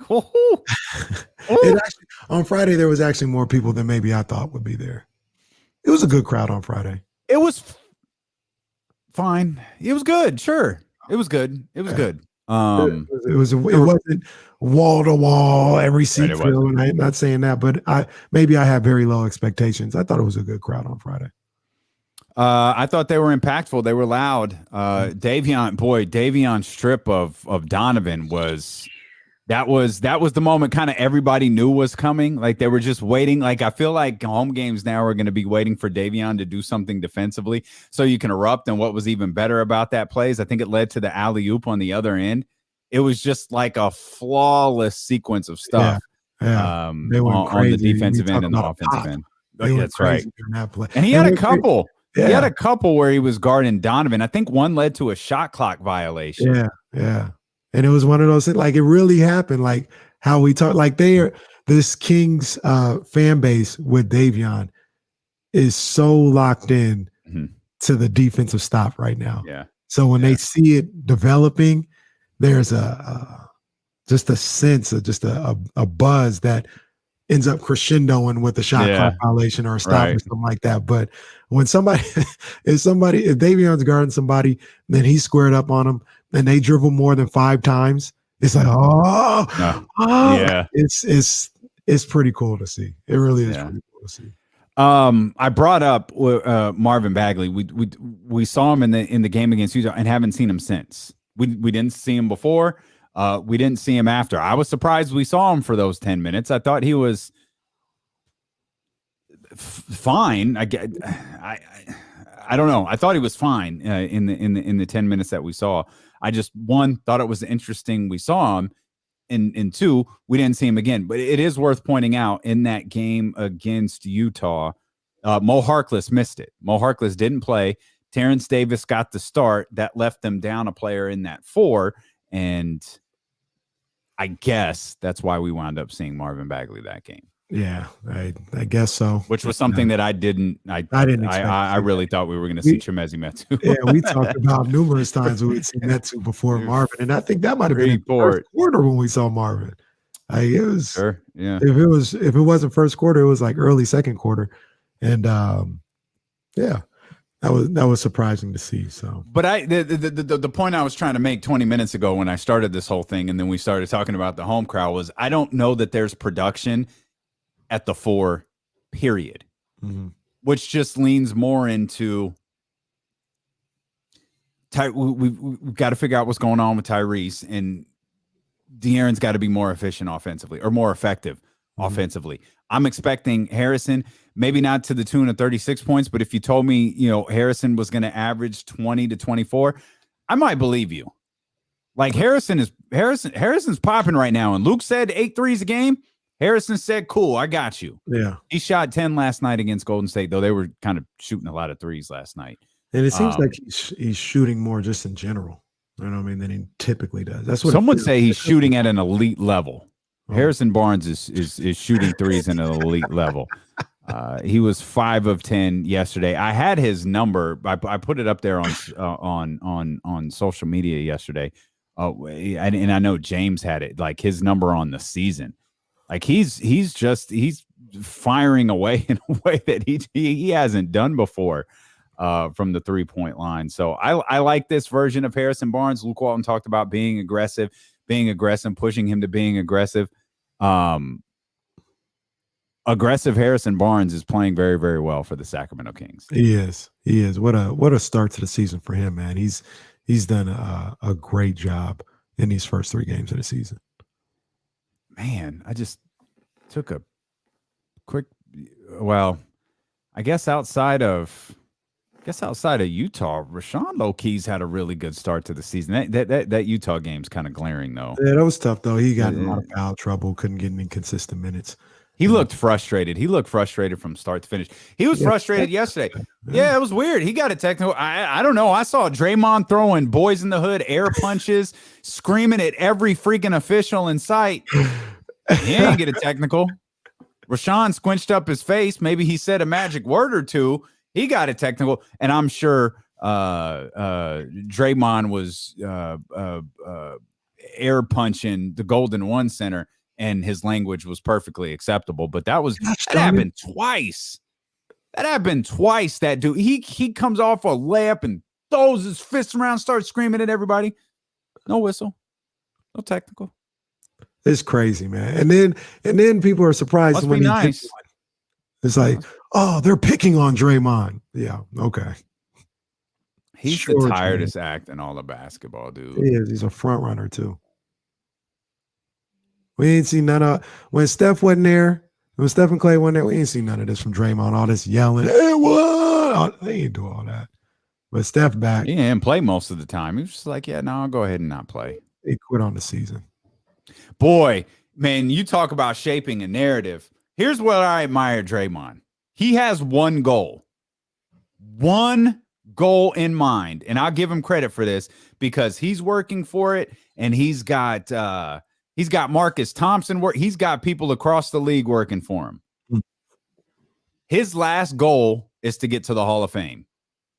He brought up didn't nobody ask him about the Hall of Fame when it came to the NBA 75 because Clay's pouting that he didn't get on, and Draymond was like, oh, I'll just continue to build my resume and work, and maybe when the top 100 players come out, I'll be on that list and I'll be in the Hall of Fame. And it goes back to I don't remember what happened or how this even became a conversation. Oh, the gold medal. Winning the gold medal. He because someone had said to me, Draymond accepted the Olympic invitation because he knows it'll strengthen his Hall of Fame case. Mm-hmm. And sure enough, gold medal won, and I think it was Marcus Thompson, lists all of Draymond's accolades, and it says Hall of Famer for sure. And it's like, yo, we really doing this. Yo, hey, I don't know who Draymond's agent is. I don't know. Is it Rich Paul? But yo, bravo, because bravo, man. They're working on a narrative, and they're trying to get it out there that Draymond's a Hall of Famer. They've already achieved it. He's going to the Hall of Fame, and okay, good for him. Good for him. He's going to the Hall of Fame. Man. I disagree, but he's a good ball player, but man, they really, really were. I cracked up when I saw that clip. They talk about the All NBA 75, and he brought up the Hall of Fame. I loved Clay's 77 jersey though. That actually made me chuckle. That made me laugh. Like these dudes are really upset about that. It's like, hey, I guess I get it. I mean, unless your name is Dwight Howard, and maybe that's why he gave the no, because it was top 76. Yeah. Only person who has the right to be like truly pissed off, I think, is Dwight Howard. Yeah. If Clay wants to be mad, like, all right, he's going to go down as part of the greatest shooting backcourt of all time. Right. But did you get any tweets about how stupid the Kings were for letting go of Bielitsa last night? I didn't get a single tweet about that. I didn't get. I'm so happy for 2 points. Excuse me. No, Jason Anderson didn't come at me. No one had anything to say about Nemanja Bjelica last night. Weird. It's really strange, man. Wow, man. And look, I guess I don't know the full story. I guess we don't know the full story about him quitting on the team, despite the fact the full story was explained to us here on this radio show by people who know the full story. But hey, we're just on the outside looking in. Don't mind us. Just happy for Nemanja Bjelica. Did you get any Thursday when he had 6 points? Nope. Didn't get any that day either. Yeah. Wild. What happens? Didn't get any when he only played 9 minutes last night either. But nah, it's cool. Warriors are 3-0. I'm sure it's all because of the great fit that Nemanja Bjelica is. The other thing about it. Friendly reminder. I just want to remind everybody, Casey, before you continue, Twitter is not a real place. It's not a real place. Twitter's not real. And another reason why. This is the reason why I don't have conversations about Bjelica or elite shooters. I'm gonna try and have them no more, because I already know what would happen. If Bjelica would have went off last night, we would have had all these tweets about Bjelica and all this other stuff, but he didn't, and we don't hear nothing. You know me, I'm all about keeping the same energy. Keep the same energy. That's all you got to do. Tweet me good and bad. You know what I mean? I'm not hard to find. They always find me and find you and find ESPN 1320 when it's going wrong. They be forgetting our ads when it's going on our way. Same thing with the elite shoot. If Buddy Hield would have came out last night and went 7 for 12 from beyond the arc, you know how many tweets after what happened on Saturday I would have got about elite this, elite that? Crickets last night. What happened Saturday? No, Saturday was a train wreck. Because we had. You mean Friday? No, when Saturday. What happened on Friday? It actually wasn't even Friday. It was Portland that he shot well. Mm-hmm. What happened Saturday? Saturday on Twitter, they had people from that kingdom. Oh, say no more. Yeah. Say no more. And it wasn't even. God it wasn't sakes, even. Forget it. It wasn't even dude. It wasn't. I'm even sorry. dude. I asked. I'm sorry. I asked. It wasn't even dude. Like I said, I just straight up. I ain't even being that way. I talked to Leo on Friday. Cool. You noticed Leo been chill. It wasn't even Leo. It's his boy who then took over that role of just talking crazy. Leo been chill, man. If you notice, Leo been chill lately. He just been staying in his lane. I'm cool with that. I talked to Leo on Friday. Leo was all good. Cool. Yeah. Next time it has something to do with those dudes, you should just be like, You should do what you did to Rich when he put out the game day tweet. Give him the cut that. We'll do a couple. Let's do a couple of quick hits here. Oh, you know what? We got a minute. We got to get back to the Kings. Jason Jones coming up. Jason Jones, I think it's okay that we say this. He's doing a piece on Terrence Davis. I don't know if that's posted yet. I'll check here. But I know he was telling us about that the other night. You want to rock? You feeling pretty good about the World Series? We got great about the World Series. I feel great about the World Series. The first time you smiled. Let's go. Braves beat the Dodgers in the NLCS. Yeah. Extended.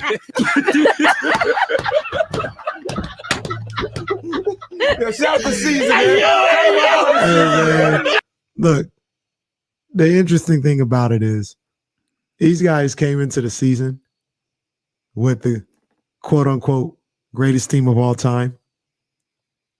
And that wasn't enough because they were getting slapped around during the season by the Giants. So they went out and got a Hall of Fame, possible Cy Young Award winner, and an MVP at the deadline. And you lost to the Braves? Come on, man. Come on, man. Come on, man. It's not good enough. But this is what happens. This is what happens when you play in an AAU tournament and try to pass it off as a World Series. It was out there, like I said on Saturday, it was out there winning at Harwood Palace, talking about, real championship, #repeat LA. Fam, you was at Harwood, man. You was playing you was playing the Yellow Jackets. out here winning a championship. Come on, man. We ain't hearing that, man. This was real playoffs. There ain't no neutral site. It wasn't good enough. Wasn't good enough. You had a chance to shut people like me up because people that say it was a fake World Series and it was an asterisk and all that. You had an opportunity to shut me up. All you had to do was go win a real one. Couldn't do it. I think the most telling thing is the quote you had from Dave Roberts last week. Just don't feel like we recovered from that Giants series. Hey, in all seriousness, when I heard that, I brought it to the air. When I heard it, I was like, I don't know. It looks like it's hard to refill that gas tank when you empty it that way. And not that it matters. Dodgers won. Congratulations to them.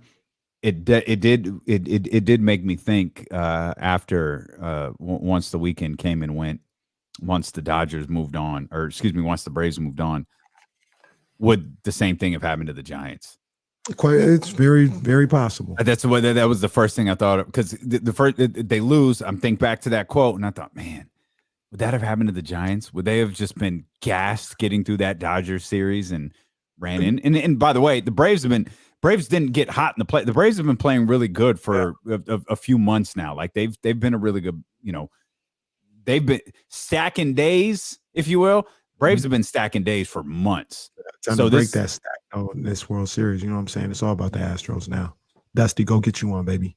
Yeah, we'll get you one. I'm pulling for Dusty to go and get that World Series, man. We'll step out. We'll come back. Jason Jones is going to join us in about 30 minutes. We also got some overreactions on the way. Got to give the Raiders their due. Plus, the best thing I saw this weekend. That's all coming up here on Sacramento's #1 sports stations. 49ers Monday, brought to you by Gilmore Heating, Air, and Plumbing. You get more with Gilmore on Sacramento's #1 sports station, ESPN 1320.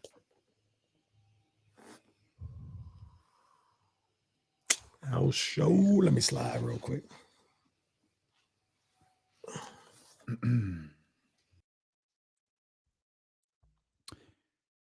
All right, so I turned on SmackDown like Saturday. I hadn't really read anything. I had it on, Hulu, DVR, whatever, and just wasn't really paying super attention. Just kind of wanted to scan through it and see what was going on. And I got to the bit with Charlotte and Becky. I was like, all right, there's a couple of money players. Let's see what's going on here. Wanted to see what they were setting up, what they were doing. It was a cold storyline for me because I wasn't like haven't been paying attention to the shows other than the big moments the last couple of weeks. So I saw the interaction. I saw the segment before reading about it. So I remember thinking, this came across awful. Like, I don't know what they were trying, what point they were trying to make, what they were trying to get across, but this came across really bad. So I grabbed the iPad, head over to Wrestling Observer, check out the website and see, I think the main headline was like, Charlotte escorted from SmackDown. Wait, what? So I click on it and I read about how, Charlotte threw the belt down and what was supposed to happen versus what actually happened. And then it brought to mind like the last really awkward segment that we saw was Charlotte and Nia. And I don't know that really led to anything. If it did, it was a weird way to kick off a feud that I never paid attention to. And I read this morning that apparently Charlotte is a bit of an issue.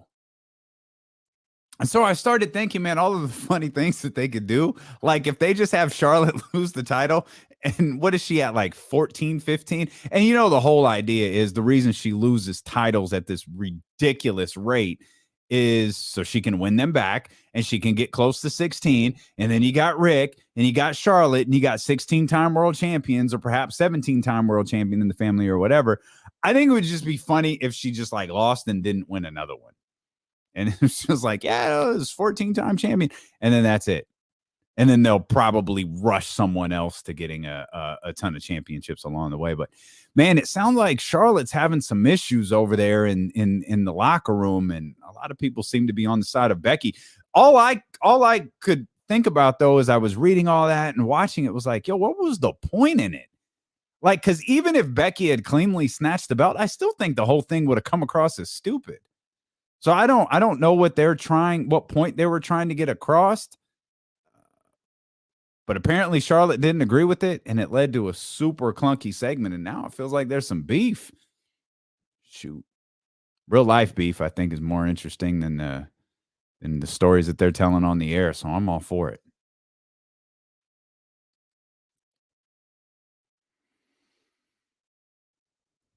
Yeah. Yeah. Well, I mean, you got to, man. They win in a couple of games. I would rather her just have the title for a long time.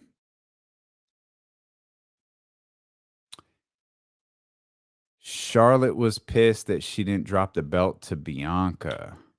Really? I didn't know that.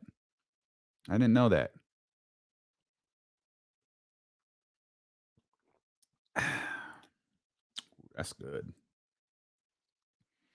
I didn't know that. I got to catch up on that. Yeah, taking her ball and going home.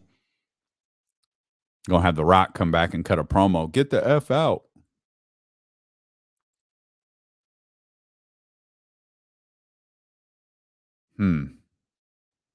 No, it definitely sounds like there's beef there. I know her husband is in AEW. I mean, I don't think WWE is willing to just like let her go like they did with Bray and some of those other people. But at this point, they've kind of cut ties with her dad. Maybe you could.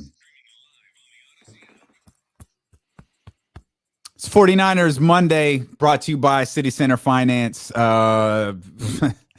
No, that one got no. That's me. That's but me. you know what happened though is we got the tail end of the rejoin. Usually we get the whole thing. So I heard the Latin. I was like, wait a minute, was that the end? Oh, wait, I should go. And I was trying to say I'll go, but yeah. I it's all good. Ready?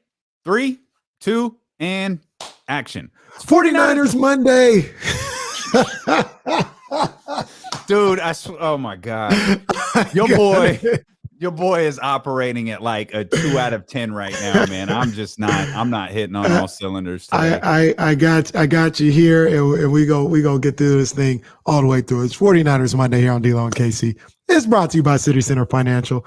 Refinance today below 1.99% APR at GoCityCenter.com. I fell off this morning, man, and now it's carrying over into showing City Center some love, and I'm the Kings in the fourth quarter right now, man. You're gonna have to carry me the rest of the way, man. You're gonna have to carry me the rest of the way, bro. You and Jason Jones, I'm sure you're gonna argue for about 10 minutes on the Dodgers, maybe 10 minutes on the Raiders. Jason told me he didn't want any of the smoke. He told me that. I absolutely don't believe he said that to you. He told me that. He said he didn't want any of the smoke. I do not believe that. He said, do not bring whatsoever. up the Dodgers. Really? Yeah, I don't believe you. He did not say that. He didn't. Okay. And look, I'll oblige as long as you don't bring up the Niners. Second you bring up the Niners, it's going down. It's going down. Well, I mean, his Raiders are playing pretty well. They are playing well. They're playing. Really I mean, they played well to start the season, hit that stretch. They dumped Gruden. They're playing good football again. I mean, this is a team that's going to have to take seriously. And with the way that division is taking a shape that I don't think a lot of us expected with the Kansas City Chiefs suddenly not playing well. And it's not just not playing well, like they got it handed to them by Derrick Henry and the Tennessee Titans yesterday. Ryan Tannehill also, give Ryan Tannehill his due, man, but they got the job done. Patrick Mahomes gets his head knocked off in the fourth quarter. Of course, he clears concussion protocol, but Andy Reid makes the decision to not bring him back there back in. And now all of a sudden you've got the Chargers sitting at 3-4. You've got the Chiefs sitting at 3-4, with the Chargers now at 4-2, and the Raiders at 5-2. Hey man, that AFC the West Raiders leading the NFC West, just like we all expected. I still haven't given up on the Chiefs though. I still think they can turn some things around, but it was looking bleak yesterday, and I ain't talking Memphis. Yeah, it's on and the shirt. Pat Mahomes just isn't like he can turn it around, but all year long he hasn't been what we know him to be. He turned heel his when he started. family turned heel. That's what messed it up His for him. Family's been a heel. When he threw the no-look pass that I think got intercepted, Yeah. and people started looking at him like, dude, what are you doing? It was cute when you threw a no-look pass that wasn't even completed in the Super Bowl. Right. It was cute when you threw a no-look pass and it was caught. But when you throw a no-look pass and it's intercepted and your team is, 1-2 or whatever they were at the time, suddenly now it's a problem. That reminds me, we're going to get back to this, overreactions, Chiefs, all of that stuff. But that conversation that we just had reminded me of the best thing I saw this weekend. Best thing I saw this weekend was Passion Play, the documentary on Russell Westbrook on Showtime. I don't know how y'all don't love this dude the way that I do. And I don't know who could spend, and it was lengthy too. I was surprised it was this long. It was about an hour and 40 minutes or so, hour and 44. I don't know how y'all could watch that and you talk about being aware and self-aware. Yo, that dude is very, very aware of who he is and how people feels about him. And I left watching that going, man, he could average 4 points per game and 27 turnovers for the Los Angeles Lakers for the rest of his career. He could play on every single team in the league, and I think he's still going to be my favorite player until he retires. I love Russ. I really do. I love that guy. I always go back to like one of my introductions for Russ. Not like I knew who he was, but just seeing him in a different light. And I've told the story before, and it just stuck out to me. We would I worked at this basketball facility in LA in Hawthorne. And, it was a lot of guys would come in there to train, and they come in there with their trainers. And, I was working the front desk some of the time. So they'd always try to, hey, can you get my boy in? They'd have like 7 of them because you had to pay, like, you either had to have a membership or pay $10 or $20 to get in. And, these NBA guys, yo, can my boy get in? Can my boy get in? Sometimes I'll be like, I'll go ahead. Sometimes like, come on, man, y'all put me in a tough spot, whatever the case may be. But that's how it was. Your trainers, your entourage, your people, they would all come in there, right? And Russ, every day, he would come in. He had a membership. He'd scan the little thing. Hey, how you doing, man? Good. Go around. Him and his dad would go in there. They go to a court and just for hours, just shooting, working on his game. When he was done, him and his dad, they leave. Take care, man. Have a good day. All right. And you take care too. That was it. And that seems like the simplest thing, but to me, it said a lot. Like, he was just about his business. He didn't come in there for none of the fluff. He just came in there to get better. Didn't have no trainer. It was him and his pops every single day. And that's when I started to take notice of Russ. And I love his energy, man. Good and bad, for better or for worse. I just love his energy. I love his approach to the game and how he goes about playing, man. I love it. And I think some people, particularly Warriors fans, some of y'all gonna feel real stupid when you hear him talk about Kevin Durant. And when you hear him talk about his time together with Kevin Durant and when Kevin leaves and that whole deal, y'all gonna feel pretty freaking stupid. Because y'all have been shaping this whole thing all of these years about Kevin Durant, Russell Westbrook. Y'all gonna feel real. When I say that this dude has self-awareness, he's got self-awareness. It also brought to mind how stupid what we do for a living is. Man, he had all of these clips. Stephen A., the dude at Fox, Skip Bayless, all of these different dudes talking about Russell Westbrook and how different moments in his career, they're saying something and then they're saying something else. They're saying something and then they're saying something else. It was, I was like, do we do that? It's like, oh man, I don't want to do that. I don't want to be that guy. I don't want to be on Buddy Hield's documentary. Oh man. Like, this is no good. There's a question I want to ask you real quick about that. Was the best. I'm done. That was the best thing I saw this weekend. If you got Showtime, go peep it. It's good. You mentioned his dad. His dad is one of the highlights of the doc for sure. They solid people. But two things, because a little peek behind the curtain. Now that this is my job, I'm forced to do things that I wouldn't typically do. All right. Before this was my job, Kings lose, Niners lose. It's a BMF marathon in the Caraway household. We watch Insecure. We watching BMF. We checking out maybe The Office. There's going to be everything going on in my house except for Sports Center, NFL game day, NFL game time. Ain't no highlights going on. Now that it's my job, I have to go back and watch these games if I didn't watch them or whatever the case may be. Frustrating. But tonight I don't have to do that. So I think I'm going to check out Russ's thing. But two things about that KD thing. I heard from somebody that was pretty close to Kevin Durant, and it flies in the face of what a lot of people were saying in Warrior Land, is that it really was as simple as KD just didn't want to be in Oklahoma City anymore. Like, it wasn't, I hate Russ. It wasn't even, I hate the organization or I hate the city. It wasn't that. It was just like, I want to live somewhere else. I want to play basketball somewhere else. Like, this ain't for me. I've done my time here. I'm ready to move on.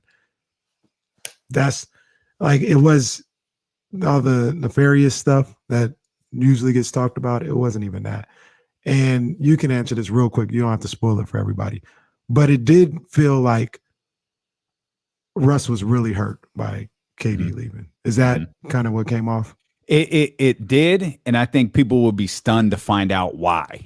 That's the part that I couldn't get over. That's the part that, because I it's one of those things. I was standing in the kitchen and they're airing the thing, blah blah blah blah, and he says it, and I was like, oh, I misheard that. Let me get the little and I go back, and when you talk about self-awareness and everything he did the next year, it just puts it in more in incredible context. And it's not like a movie, it's a spoiler. He didn't feel like he was as good as KD. And he was like, we never played at the same level at the same time. And that's what hurt me the most, is I felt like I was finally getting to his level to where I could play like him and we could be two of the best in the league on the same team. And then he left. And he was like, yeah, it hurt like hell. And he talks extensively about it. Yeah, I definitely got it. I forgot that was even out, man. I got to check that out for sure. It's good. Best thing I saw was the Dodgers getting eliminated.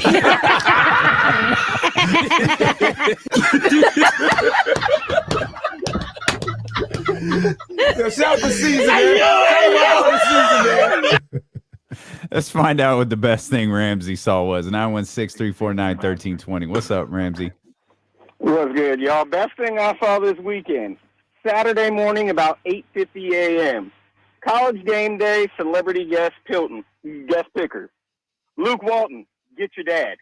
Bill Walton was on there, and it was class. Were they at the Rose Bowl?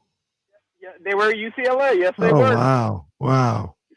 Yeah. It was cool. It was Bill being Bill, especially after catching either a late night or early morning flight down there after being at the game Friday night.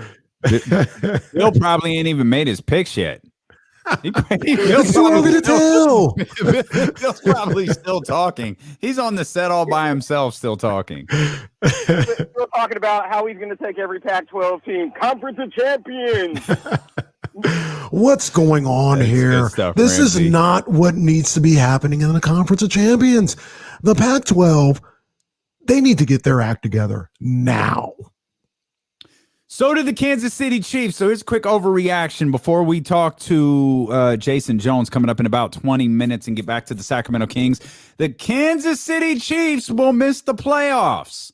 I think I already know the answer. You addressed that a minute ago. I didn't address it. Well, you didn't address the playoffs, but you said you're not worried about Kansas City, which leads me to believe you still think they're going to make it. That's an overreaction. Let me go down the list here.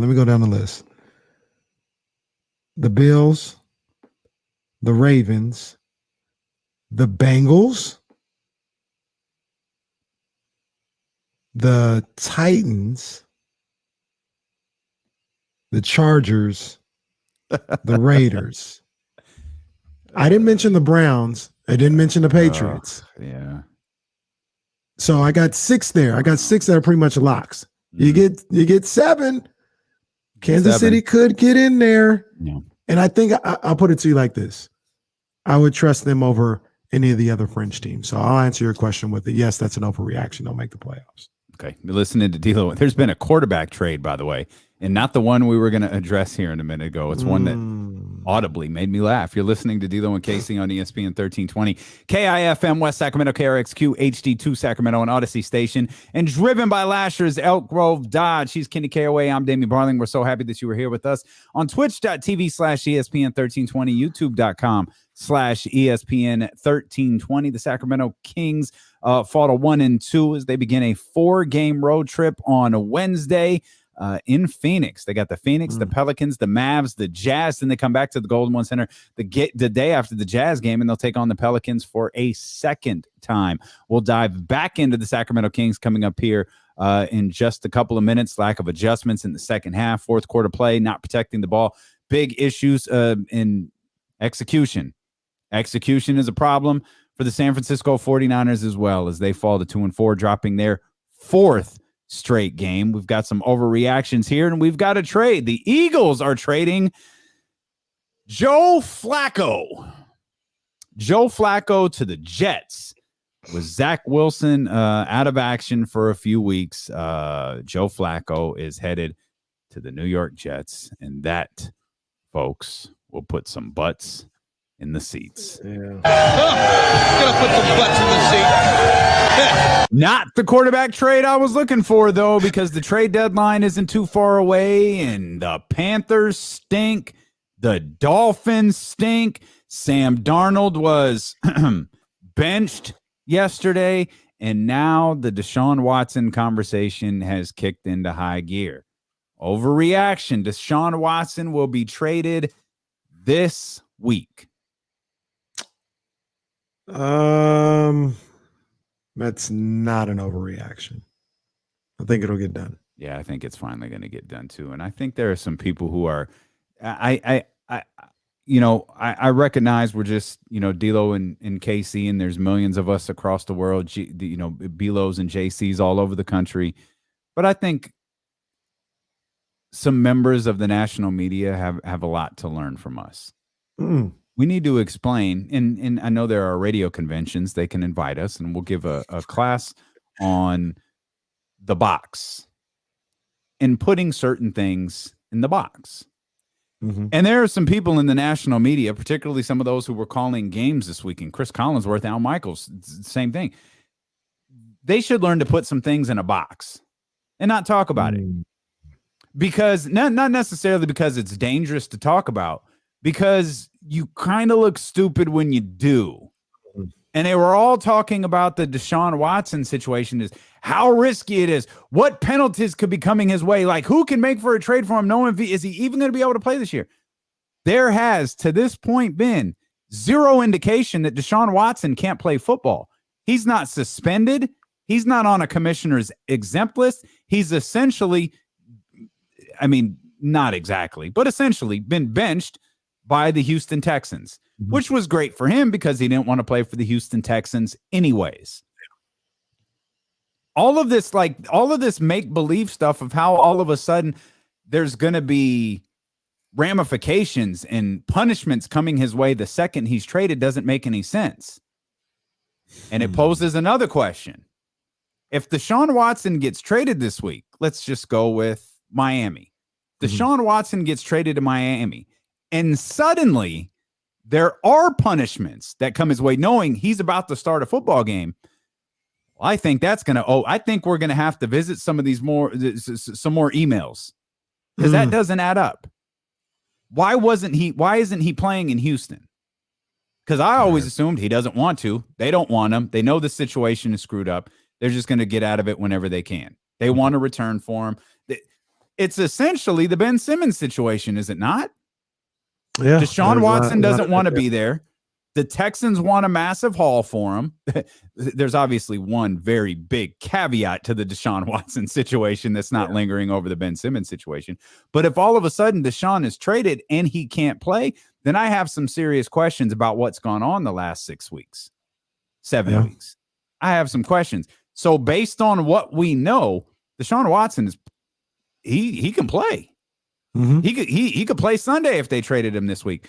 And I'm with you. I don't think it's an overreaction. I think the Deshaun Watson trade finally gets done. He does have a no trade clause. Apparently, Carolina really wants in on the action, but for reasons known to Deshaun Watson only, I guess he really wants to play in Miami. Perhaps Deshaun Watson hasn't been watching football in his time away from the Texans. That was a disappointment this year, the Miami Dolphins. Big I thought disappointment. I thought they were about to, turn it up this year. Yeah, Sorry, Jesse. They're Jets level. Like, it's bad. Yeah, Bad. but yeah, no, I think he gets moved. For sure. I got one more for you. Mhm. Tom Brady will win his 4th MVP this season. Wild that it's only his 4th. It's not an overreaction, but I don't think it'll happen. Do you have a front runner right now? I need to double check Kyler. this. That doesn't. Oh, Kyler Murray. Yeah, Kyler. How is And- this dude only won 3 MVPs? And the thing that is in the benefit of Tom Brady winning the 4th MVP is that he doesn't have to face the Bears anymore. And I say that because he beats the hell out of the Bears so quickly. He doesn't even get to play for a damn 4 quarters. He only gets to throw for 4 quarters. So he'll be going up against some real teams where he'll be able to play 4 quarters, get his stats up, get everything going that way. You go up against the Bears, it'll be 35-3 at halftime. They just sit on the ball for the rest of the game. You don't even get a chance to pass. Kyler might be inching towards one of those Cam Newton MVPs. Cam was extraordinary, but what were they? 15-1 Yeah, that year. Yeah. Kyler Murray, Josh Allen, still Dak Prescott, Tom Brady are the top 4 in odds to win the MVP right now. Wow. Yeah, I forgot about Dak. Dak is. I mean, too. they're up there, and we know how well, we know how quickly. I mean, Dak might be able to sit out a quarter of the season. The way that NFC East is shaping out. Mhm. I just keep looking at that, and maybe he's 5th, but Matt Stafford's played. Played good. Played pretty well. He's played good. I don't think he's played as good. Stafford as is 5. Okay, that's what. All right, that's what I thought. Stafford's 5. Yeah, he hasn't played as good as the other guys though. Kyler definitely has power rankings. Will be fun tomorrow. The Ravens lost, so I think 1 and 2 are going to stay exactly the same. But the Cowboys didn't play. Ravens lost.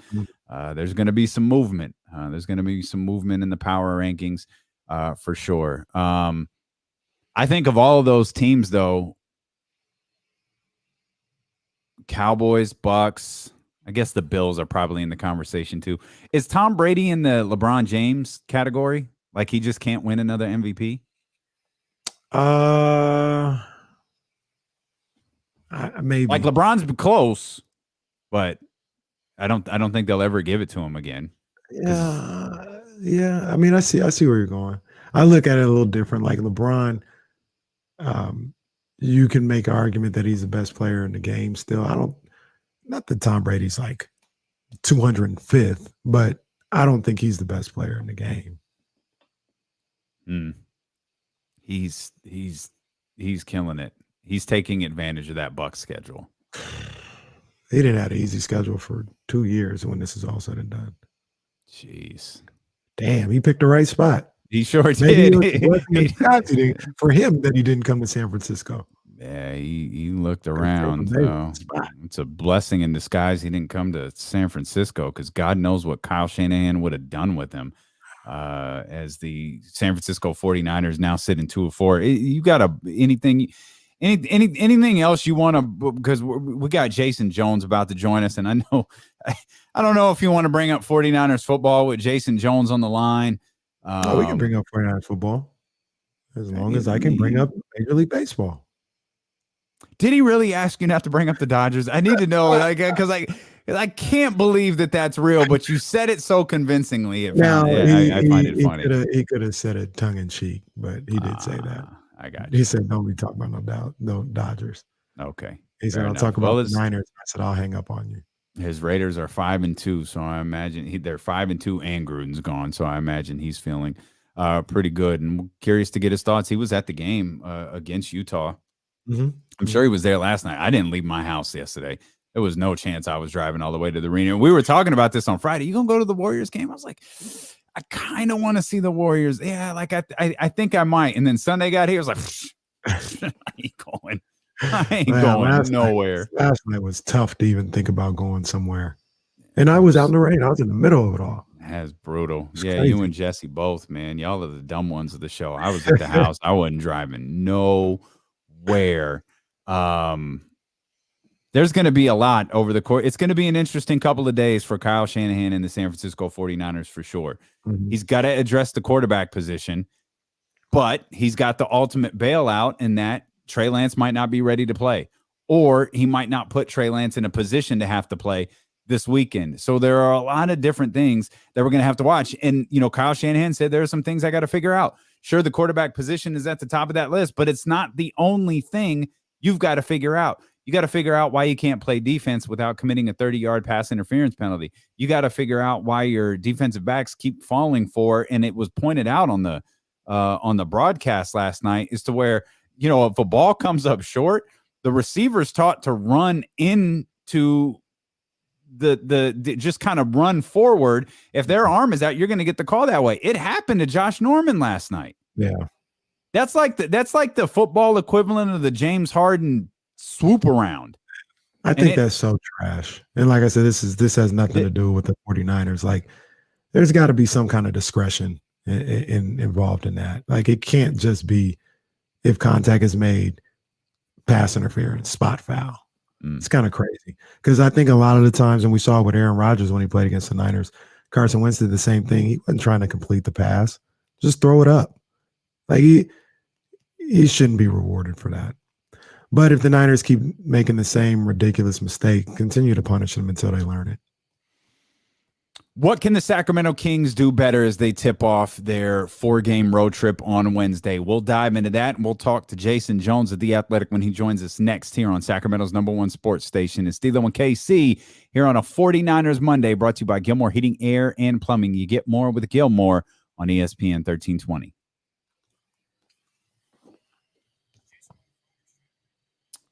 I think the stream. I sent him the link, so I guess we'll find out. Let me just check with him.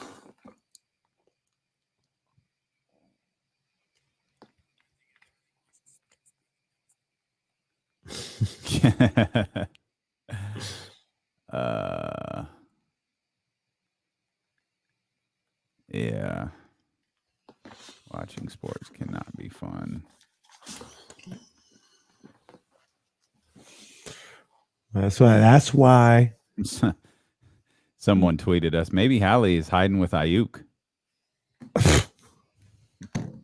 What was Brandon Ayuk doing on that punt return?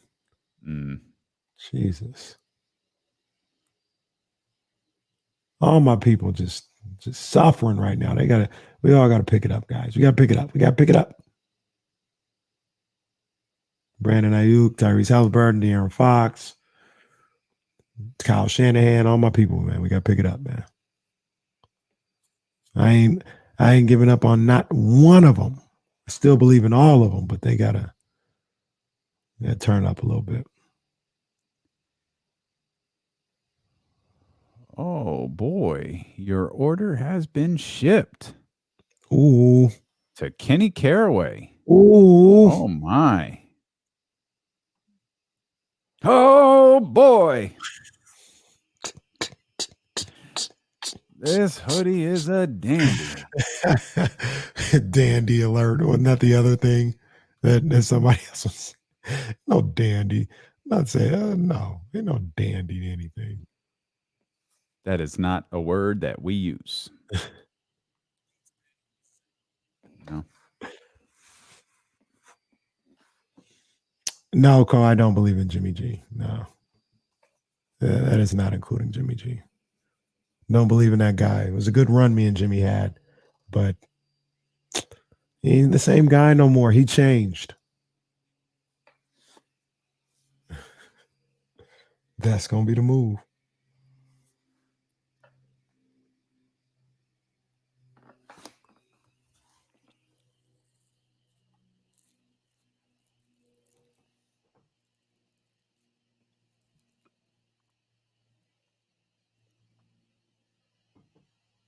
I don't think he'd ever say this.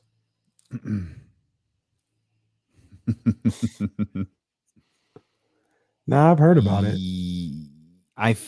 Isn't that where we met Marshall? I thought that was the park, but is that called the Mimosa House too?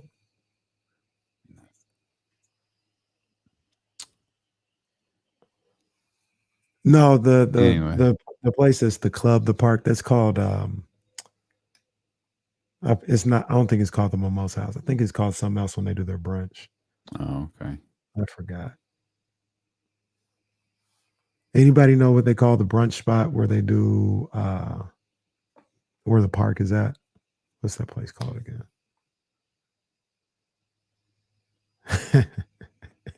I see it. I see it. I see it. Yeah, that's right. Cafeteria 15L. I think that's what it is. Oh, okay. That's what it was. Then I guess I've never been to the Mimosa House. I'm gonna have to make a trip. I'll never go anywhere.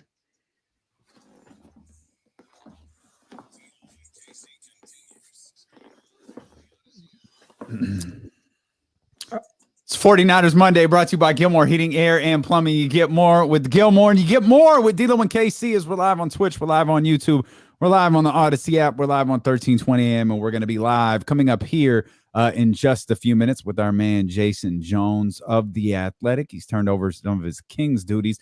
Still very, very much covers the team, but covers a number of other things out there for The Athletic as well. Of course, the Kings dropped 2 over the weekend. Kings fans getting a little antsy, understandably so. Our man Greg Wisenheimer over at the Kings Herald tweeted, some people are worried about Fox's slow start through 3 games this season, 18.7, 6.3 assists, 4.3 rebounds. First 3 games last season, 19 points, 6 assists, 2.7 rebounds. I think we might want to relax. We don't want to relax, Greg. We want to freak out.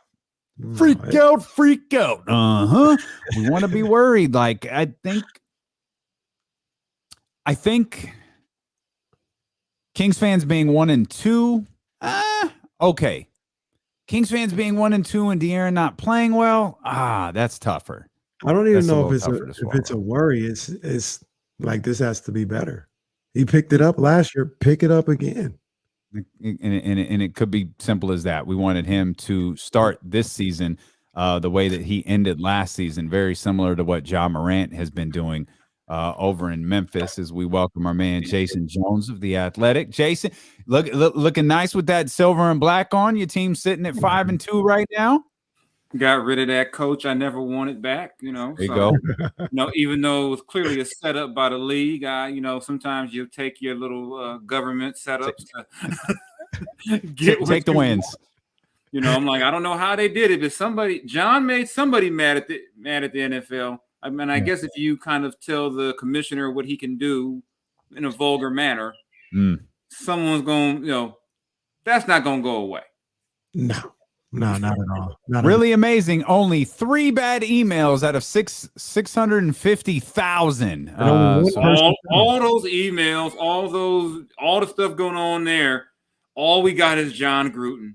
That's all we got. And nothing else. And especially considering that it's not like the NFL just had a settlement agreeing not to be racist anymore. It's just all of a sudden, with Daniel Snyder in charge and the cheerleaders filing lawsuits and all this stuff going on. Who did we catch? Caught John Gruden. Amazing. That's absolutely amazing. The NFL never ceases to amaze me with some of this stuff. We're supposed to all just believe, okay, nothing else to see besides John Gruden, trading emails with the GM that are out of line. Yeah. And that's all there was to it. That's it. Mm-hmm. It's crazy. You mentioned this to me on Friday. I don't think it's posted yet, but I'm sure it's okay. You're working on a piece about Terrence Davis right now. Yeah. Can you give us a little background on that? And Terrence, man, not the strongest start to the season so far. Yeah, so maybe I was a jinx, but just kind of looking at his kind of journey from college to where he is, the time in Toronto, getting traded to Sacramento, and we even touch on some of the legal stuff. Obviously he can't go into great detail about everything, but just kind of what the time was like, and you were, like, say, arriving at training camp with that over your head, and what that was like. What being in Sacramento has meant to him so far. So yeah, I'm working on that right now. So and hopefully, as my schedule clears up in the next couple of weeks, we'll be able to get that out soon. But yeah, it's kind of it's part of my, I still dabble on, in the Kings coverage, even though the Athletic is using, Amick and Slater to kind of handle all the game, King stuff. I kind of just float in and say, hi, there's an interesting feature I could write. Let me ask you a question, Jason, because we were all together on Friday for the first time, and we were there for the California Classic, but for a regular that don't count. Yeah, that don't count. Regular season game. I don't know, Damien. March of 2020. Probably never were together. That's what I'm saying. Like all three of us. Here was Damien. I don't know when Damien was at the arena. We were all there, but it's been a long time. Been a long time. We have something that we're just trying to figure out, and maybe we were wrong. Marvin Bagley comes into the game, huge ovation, right? Mm-hmm. Yeah, a lot of people said in their sections there was like a lot of boos going on. I didn't hear the boos. I thought it was a huge ovation for Marvin Bagley coming in. The boos must have been drowned out because I didn't hear any boos, and I didn't know what to expect, honestly. I mean, generally, you've got to be really flagrant for Kings fans to do. You got to be Spencer Hawes, Jason Terry, or a Laker to get real hate from Kings fans. So I was like, man, Kings fans were loving because through everything and the agent releasing the whole, this is a case in mismanagement of Marvin, all that going on, Marvin still got overwhelming support. So, I mean, Kings fans, they amaze me because if Marvin had been in New York or Philly or LA, oh God, it would not have been pretty for him. Did you see the Joel Embiid clip by any chance? No, not any. Where he said Ben is still our brother. I did see that, and I kind of rolled my eyes at it because I'm like, you're the same guy who took the bus up over him after you lost, in the playoffs. And that's what makes the whole Ben Simmons thing's amazing to me, is that all these guys who all took their shots at him at the end of last season are like, he's our brother, we love him. We don't know why he's acting this way. You know exactly why he feels that way, because when Embiid came after that game where he said essentially the game was lost when we had a layup and the ball got passed. I said, Ben can't go back in that locker room. I said, I don't know how he goes back in there, and plays with those guys. This isn't like back in the day where guys just said, okay, yeah, whatever. I knew, knowing a little bit about kind of the way, the NBA locker room works, he was going to take that personally, probably as he should. And what I always felt about that situation was that, yeah, Ben was terrible, but he wasn't the only one that was terrible. But Ben became the scapegoat for whether it be, did Doc make questionable decisions? Did Embiid not play at an MVP level? There was a game in that series where their best player was Seth Curry. Yeah. So, there was a lot of blame to go around, but Ben was, or as my buddy Clint Coley calls him, Benjamin. Benjamin was the easiest target of them all. So I'm not surprised that he has back tightness. I'm not shocked at all. We all knew that was coming. As we said, you get something that they can't tell you don't have. My back is tight. Okay. Yeah. See you guys maybe in December. I don't know.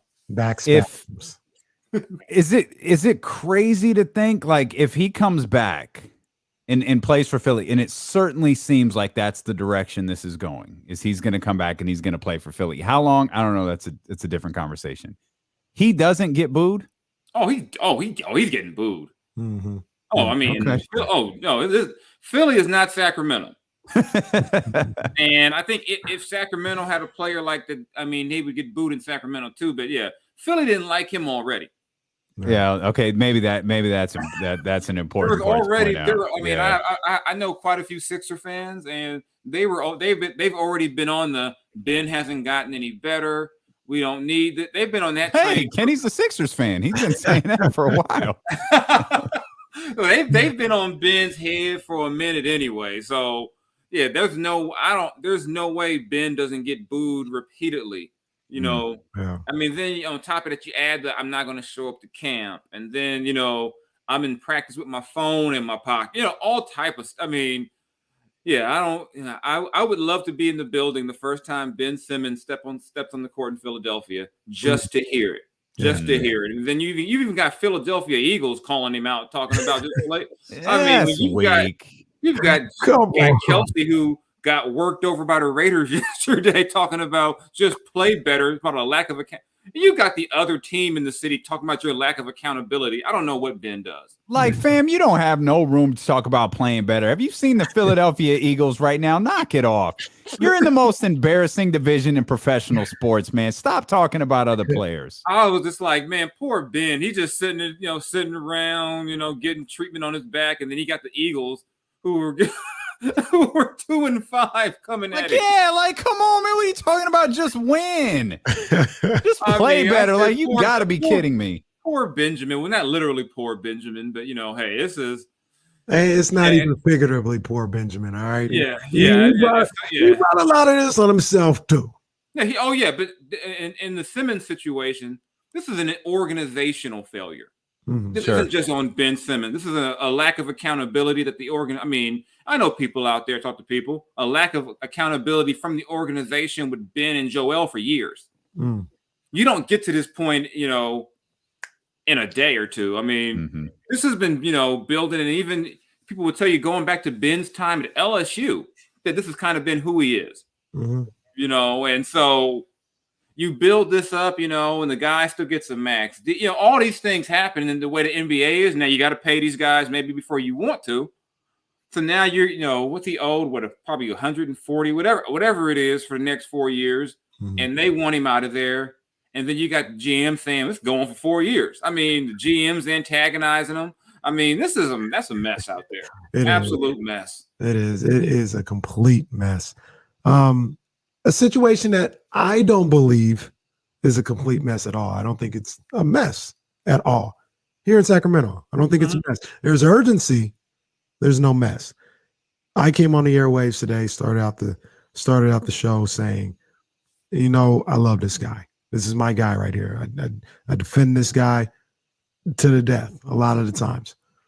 But I said in these last 2 games over the weekend, I need more from De'Aaron Fox, a lot more. And if we're going to praise him when he's having these great games against the Pelicans and beating Lonzo, all this other stuff, and I call him the straw that stirs the drink and all this other stuff, part of that straw and part of being the guy that wears the crown is if your team loses and you play below what I feel your standards are, you got to wear that. And this weekend, the 12 points against Utah, 17 points yesterday against the Warriors, to me, Jason, that was unacceptable. He's got to play way better for this team to win and for him to reach some of the goals he said he wanted to reach. Yeah, it's not good enough. I think he knows it's not good enough. And we saw this beginning of last year, too, where it was just like, okay, where's De'Aaron? Where's that impact that you need from him? And especially against a Steph Curry, a Mike Conley, all-star level guards. Because what I thought was intriguing was going into yesterday's game, all this talk of Davion against Steph. I'm like, Davion don't start. There's going to be, if I'm De'Aaron, I'm kind of like, hey, hold up. So you're just going to pretend like I'm not going to be on the court for the first 6 minutes of the game? Yeah. It's like, what? We're going to let Steph cook and then we going to put the rookie in? Right. And one of the things I think De'Aaron talked about at the end of last season, I've talked about, is that when De'Aaron's great, he's great. But when he has his off nights, the drop-off can't be 12 points. And at the level he was at times last season, the drop-off can't be 17. 17 and 6. It can't. That's not going to be good enough. If for the Kings to get to where they want to be, that's not going to cut it. I mean, you can't have Harrison Barnes getting 20 plus and doing all this, and Tyrese.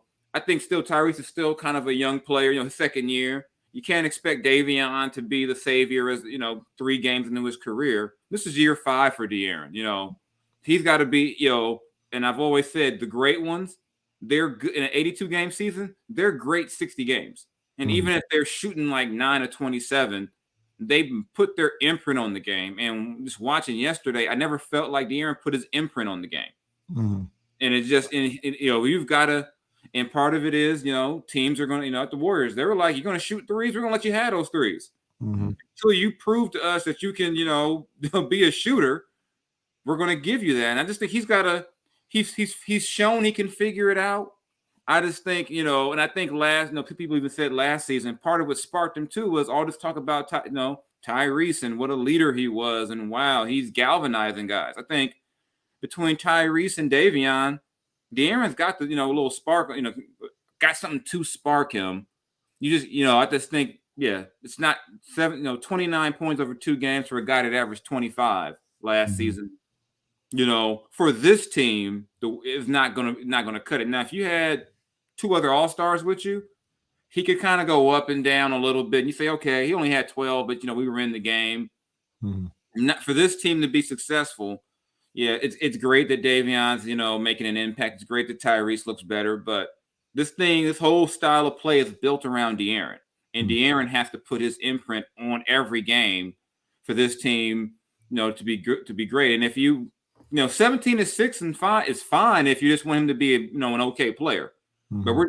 But for all people talking about him being an all-star this year, 17-6 isn't going to get him in anybody's all-star game.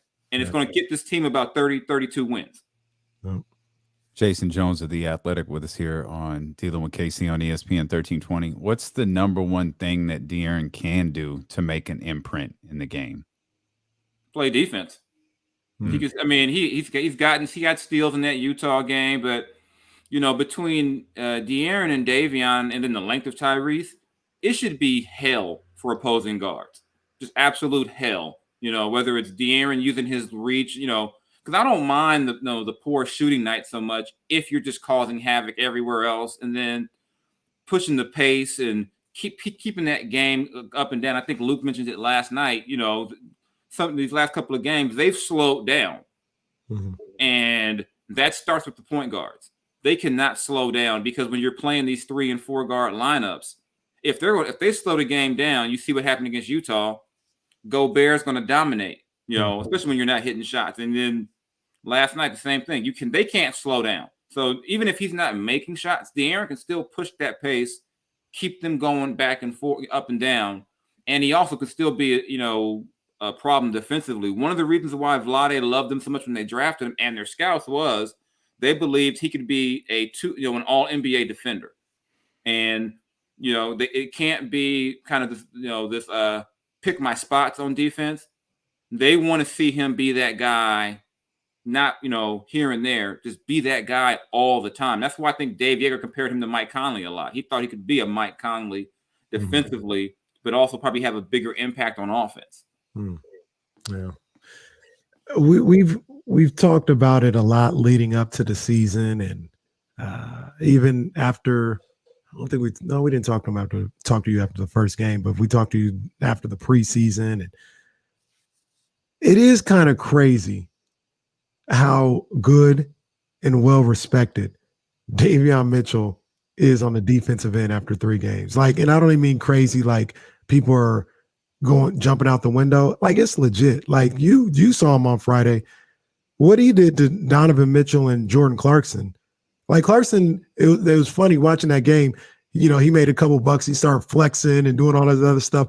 But that was after Davion was guarding him and had to guard Donovan. When Davion had him, he had that man in a straitjacket. It's crazy to see a rookie come in on the perimeter and do what he's doing on the defensive end. I think you tweeted it out or something like that. And you told me we were talking about it. And they're like, what he does is different on the defensive end. You can't teach what he does on the defensive end. What have you seen from Davion so far? I mean, it's what everybody at Baylor told me he was going to be. They said he's going to change that culture defensively. He's going to make guys have to be accountable. And I'm like, even as a rookie, they're like, trust me, the way he works, you'll be embarrassed if you're not working. And then you look at the way he defends, we talked about it on Friday.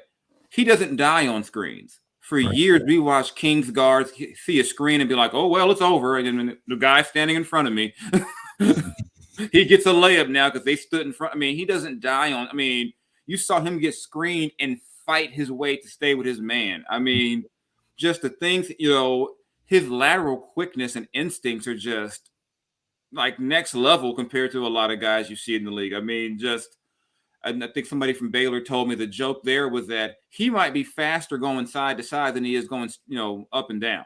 That's crazy. and I think you see it, and you see what it does for a guy like a Harrison, who, you know, now you're maybe thinking, okay, I'm not out here by myself, you know, and then you just kind of see how it can energize a guy like Rashawn, who maybe says, okay, now we've got something going, because just for years, the Kings on-ball defense has been just god-awful to watch. Yeah. It's been like, you know, they've been slump busters. Hey, I'm struggling. I know they're gonna get. I'm gonna get 10, 12 layups because they're not gonna stay in front of me, and they're not gonna care to stay in front of me. And so you're starting to see. I think even though they're 1 and 2, you're seeing signs that okay, you're starting to see little signs. I think you just can't panic about 1 and 2 right now. I mean, this is going to be it's a marathon for every NBA team, but I get with that 15 years heading to 16 years hanging over your head. People are going, oh no, we didn't lost 2 in a row. Calm down. You played 2 very good teams. I always say you got to take it in 10 game blocks. You know, now if they're 2-8 after 10, you don't want to see that. But I think you do see. I mean, I was like, there's no way Davion can keep this up. You know, it's like you're figuring at some point he'll get his welcome to the NBA moment. But right now he's welcoming guys to him. Like, okay, I'm here. Yeah. Like that play where he just took the ball from Donovan Mitchell. Yeah. I mean, that, you know, I'd almost argue that Donovan's never had that much resistance defensively from a King his whole time in the league. Oh, that's for sure. Yeah. It's probably like, hold up, you don't play for this team. What are you doing? They don't do that over here.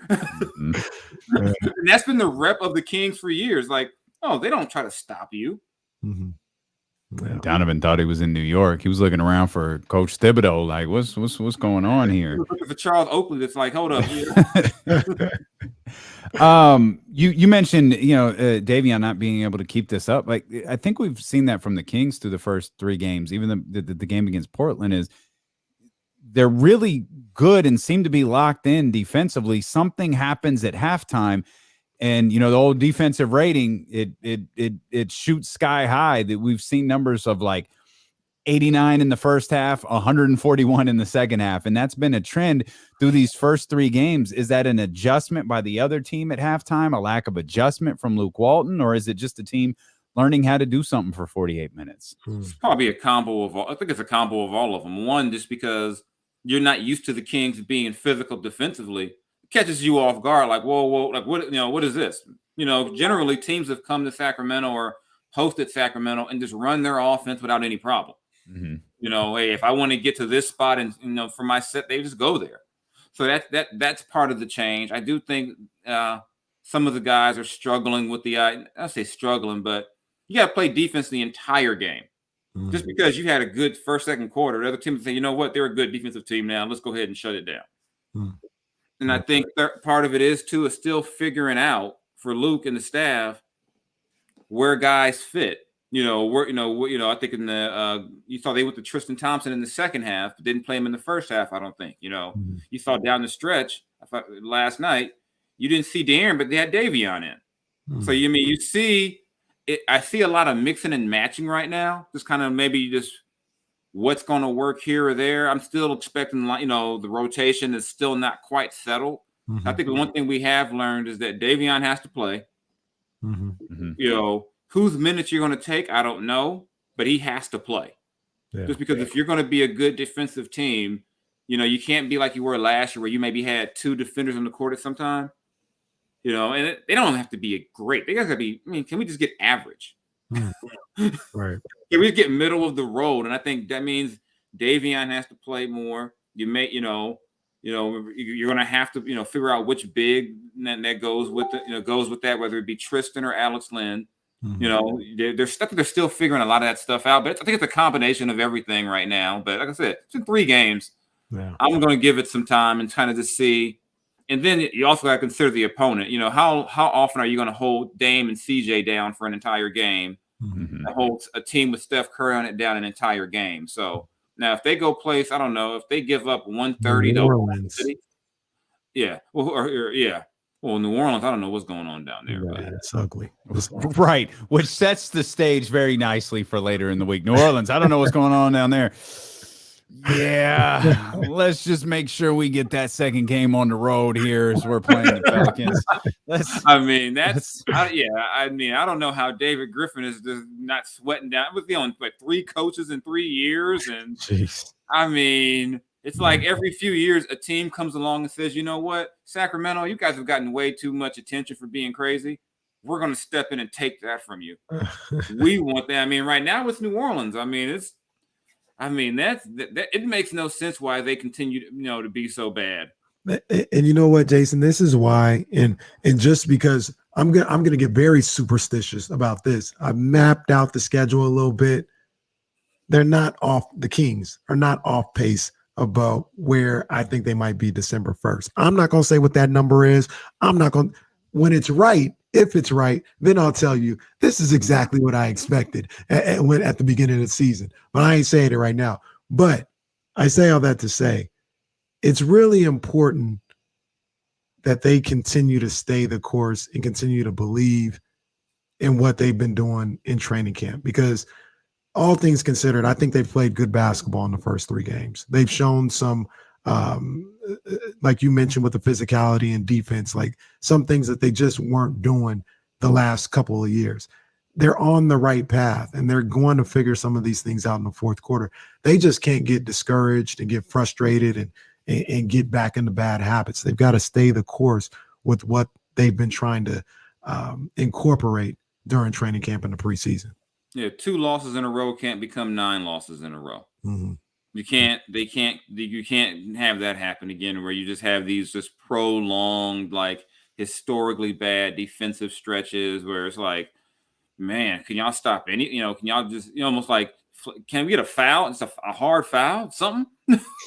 Yeah, and I think, I do believe that they have, everything I've seen and people I talk to, that they are on the right path. It's just that it's still going to take time. You don't fix what they've done for the last 15 years in the first week of the season. It's going to take time. And I think around, I would say around Christmas time in the NBA, you have an idea where teams are headed. So, I mean, I guess that gives us almost 2 months. Yeah. So by then you've played 20 plus games. We'll have a better idea of what they are, It's crazy to think about that for Davion. That's going to be almost an entire college season for him at that point. Mm-hmm. So we'll see, does Davion hit the wall?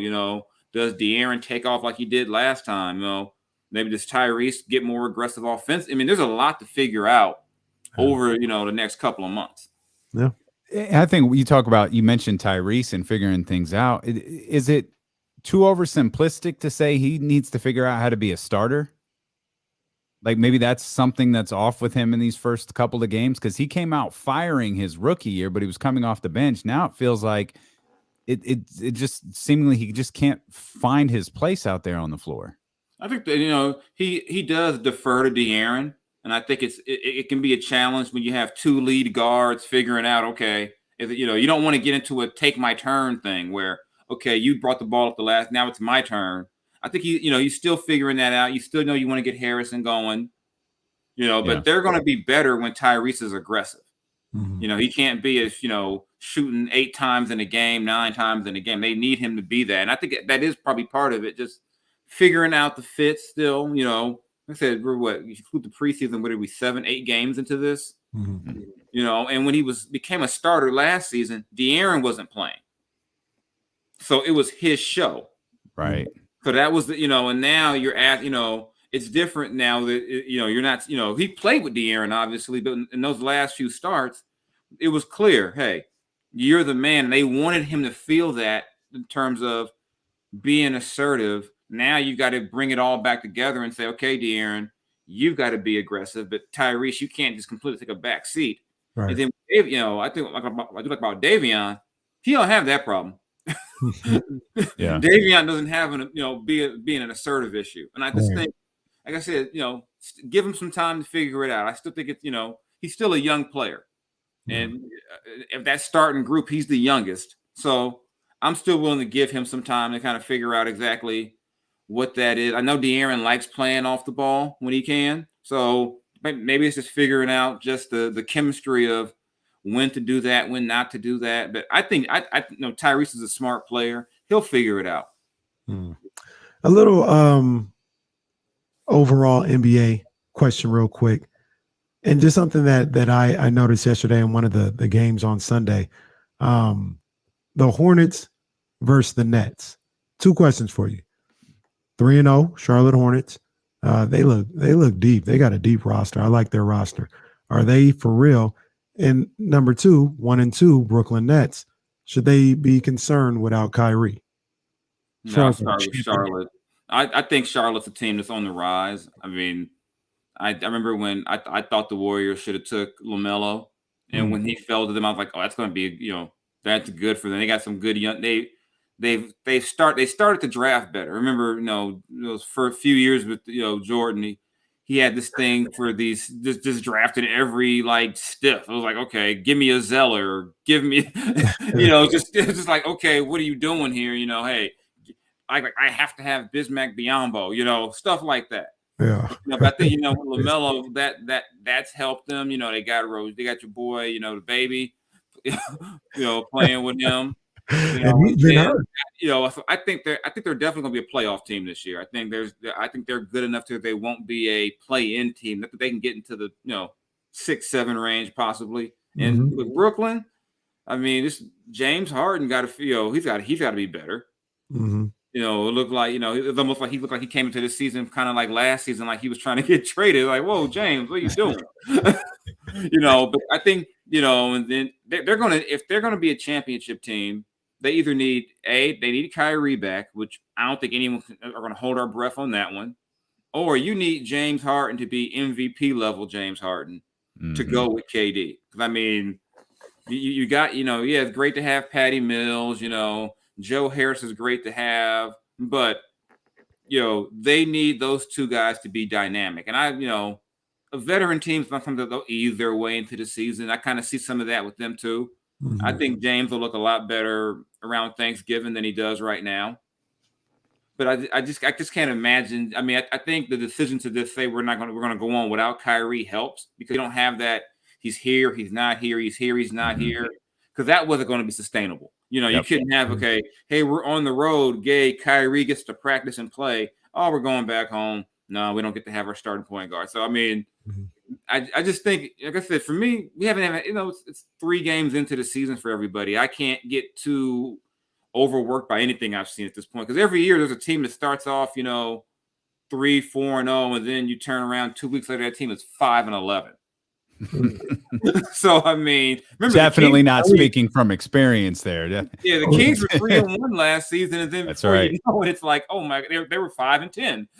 Didn't Orlando start off like 7-1 last year? Yep. Like something that. ridiculous. Yeah. And then so and then they weren't. Let's get to Christmas. Let's get to those. Have an idea. Then I do think Charlotte will be okay. I don't think they're going to win the division okay, but I do think they can be a top 6 team out there, and they can contend for that. And that to me, they should be a playoff team. Jason Jones, they have to look at this. Everybody got along. We hashed it out on Twitter. That's why. Look, I told him, Jason, you said you didn't want the smoke. You texted me and said, "Don't be talking about no Dodgers." I know what I said was I wasn't going to tolerate it unless we was going to talk about Jimmy G yesterday. Well, we got some news here. I'm here for it. I can hold my L. I can hold the L. I can hold the L in LA. Look, man. Hey, you win a championship at Hardwood Palace for an AAU tournament. Hey, they can't take that away from you. I don't know what that means, but okay. The AAU tournament last year, it wasn't no real championship. So if the Giants had won last year, would you say that? I'd be like, sure. I still got 3 others that I can lean back on, so that wouldn't bother me. It don't bother me at all. Why would it? Like I said, you're hung up on 2020. I moved on from 2020. You're hung up on 2020. Like I said, because right now you're being the definition of bad Giants fan. What? Because when these years the Dodgers won the division, the division don't mean nothing. Division don't mean nothing. The Giants won the division. At least we won the division. I'm like, but they lost in the NL and they lost at home in Game 5. But at least we won the division. No, there ain't no at least with me. We just lost this year. You guys are the ones. At least we beat you. Well, I mean, all right. Because you guys we keep don't play talking. for that. We play for championships around here. You guys keep talking. Because you guys keep talking, and you lost. I don't know what y'all play for. We play for championships. Yeah, maybe you guys are playing for division crowns and NLDSs and all that other stuff. That's not what we do over here. When you've been to the mountaintop, the real mountaintop, you don't worry about that kind of stuff. Whatever. That ain't what y'all wasn't talking that before. No. Now you want to talk about we play for. If I had $1 for every Giants fan telling me at least we won the division, I'm like, hold up, that didn't apply to the Dodgers. If I had been walking around saying at least we won the division, and I've never said that. It don't apply to me. Like, you wanted to, but all of a sudden, the Giants win a division and lose in the NLCS. It's okay. It is kind of crazy. It is kind of crazy that this was supposed to be the best team ever. They added Scherzer and Turner to the best team ever. And lost. They came away with no Hardwell all year long. Turner, Kershaw, and May. And they probably had a pervert of a starting pitcher they lost as well. Oh, yeah, he was crazy. They lost 3/5 of their starting. Honestly, if they don't lose 3/5 of their rotation, I think they're going to win 115 games. You got Scherzer, Urias, and Bueller. You should have had. What more do you need to win? That's the question. They won. I mean, they won. No, you came away with no hardware. I'm saying they underachieved this year. I'm saying they underachieved. And like I said, you lose a possible MVP candidate, and you lose Turner, and you lose. It happens. I'm not mad. Are you going for the Braves because the Astros thing, or are you fooling? Here's where I'm torn. Back when I was in college, Dusty Baker was really good to me and gave me some great advice. It's hard for me not to like Dusty Baker. Yeah, you got wrong. He's a former Dodger. It's one of the greatest hires in professional sports. The Astros, I know who you can't hate. Yeah, Dusty Baker. It's hard for me, as much as I despise the Astros, and it's hard for me to root against Dusty in part because there's people who believe he'll only go in the Hall of Fame if he wins the World Series, which I think is crazy. It's crazy. Yeah. But so I'm like, if the Astros have got to win another one, win it for Dusty, And one thing I know is that if Dusty's their manager, there's no trash can banging going on. There's no Altuve doing all this. Because I can live, and if the Braves win, I still like Jock Peterson. I don't have any issue either way. I might have my issues with the state of Georgia and some of their laws. But then again, I don't like Texas much either with some of that stuff. So hey, I'm just going to watch football and wrestling. And like I said, there you go. If Dusty gets his ring, I'll be happy for Dusty. Room for my man Dusty. Jason Jones of The Athletic. We appreciate you, my man. Thank you as always. No problem. Go Jimmy G.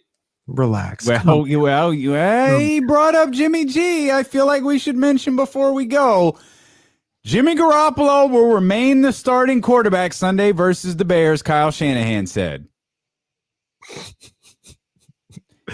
This is Kyle's fault. Some of that he said earlier is not his fault. This is Kyle's fault. He said he did not go into the game thinking that if Garoppolo had one bad game, he would not be the starter anymore.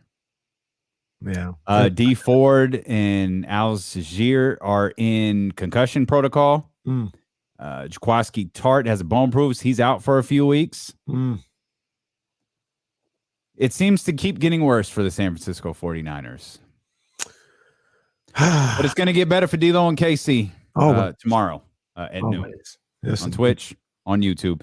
Thanks for tuning into this 49ers Monday brought to you by Gilmore Heating, Air, and Plumbing. You get more with Gilmore. Thanks to Jason Jones for joining us. And thank you for hanging out with us. We'll see you tomorrow at noon here on Sacramento's #1 sports station, ESPN 1320. Holla.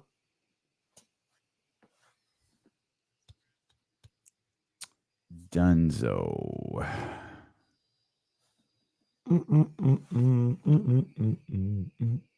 Yep. You big dummy. Yeah, that's what he is.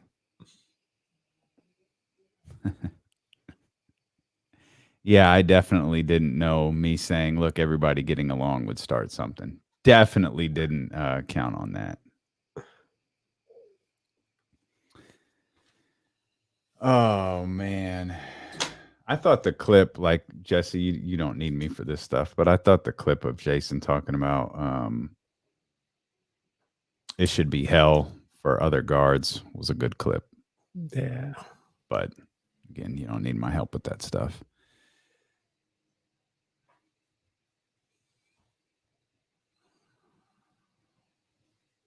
Yeah. No problem. Okay. That's no problem. You just need me to do I can schedule both of them. It's no problem.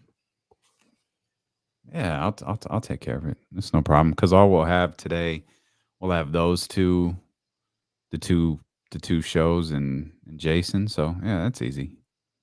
It's no problem. All right. What do y'all got going on in here? Trey actually isn't hurt. They believe he'll be ready to practice this week, so that's not it. It's just incompetence. I mean, that's pretty crazy. It's pretty crazy. I'm not sure why he's doing that or what he gets out of that, to be honest with you, or what he sees. Yeah, I don't get it. Relax, Cole. He corrected it right here. I love when you type a word so much that when you go to type something else, that's it. Like I tried to type something the other day, and it auto corrected to Harden. Like, yo, like what? And not like the capital, like it was his name. Like, yo, what is this? Or you type something so much it doesn't autocorrect you anymore. Right. I don't know. I don't know. It keeps autocorrecting to duck, and I ain't never typed the word duck to nobody. They know exactly when I put that MUTHA, what's coming next. Oh, man. All right. I took an L today. I'm going to go take my L. I'm going to regroup. I'm actually going to rewatch last night's game. That's my plan here. Yeah, I got to watch that too. I have this playlist of I need to watch something positive on De'Aaron because I pulled up a playlist of all of his turnovers, and it was like, let's watch something more positive. So yeah, I got to check that out. And it's a party.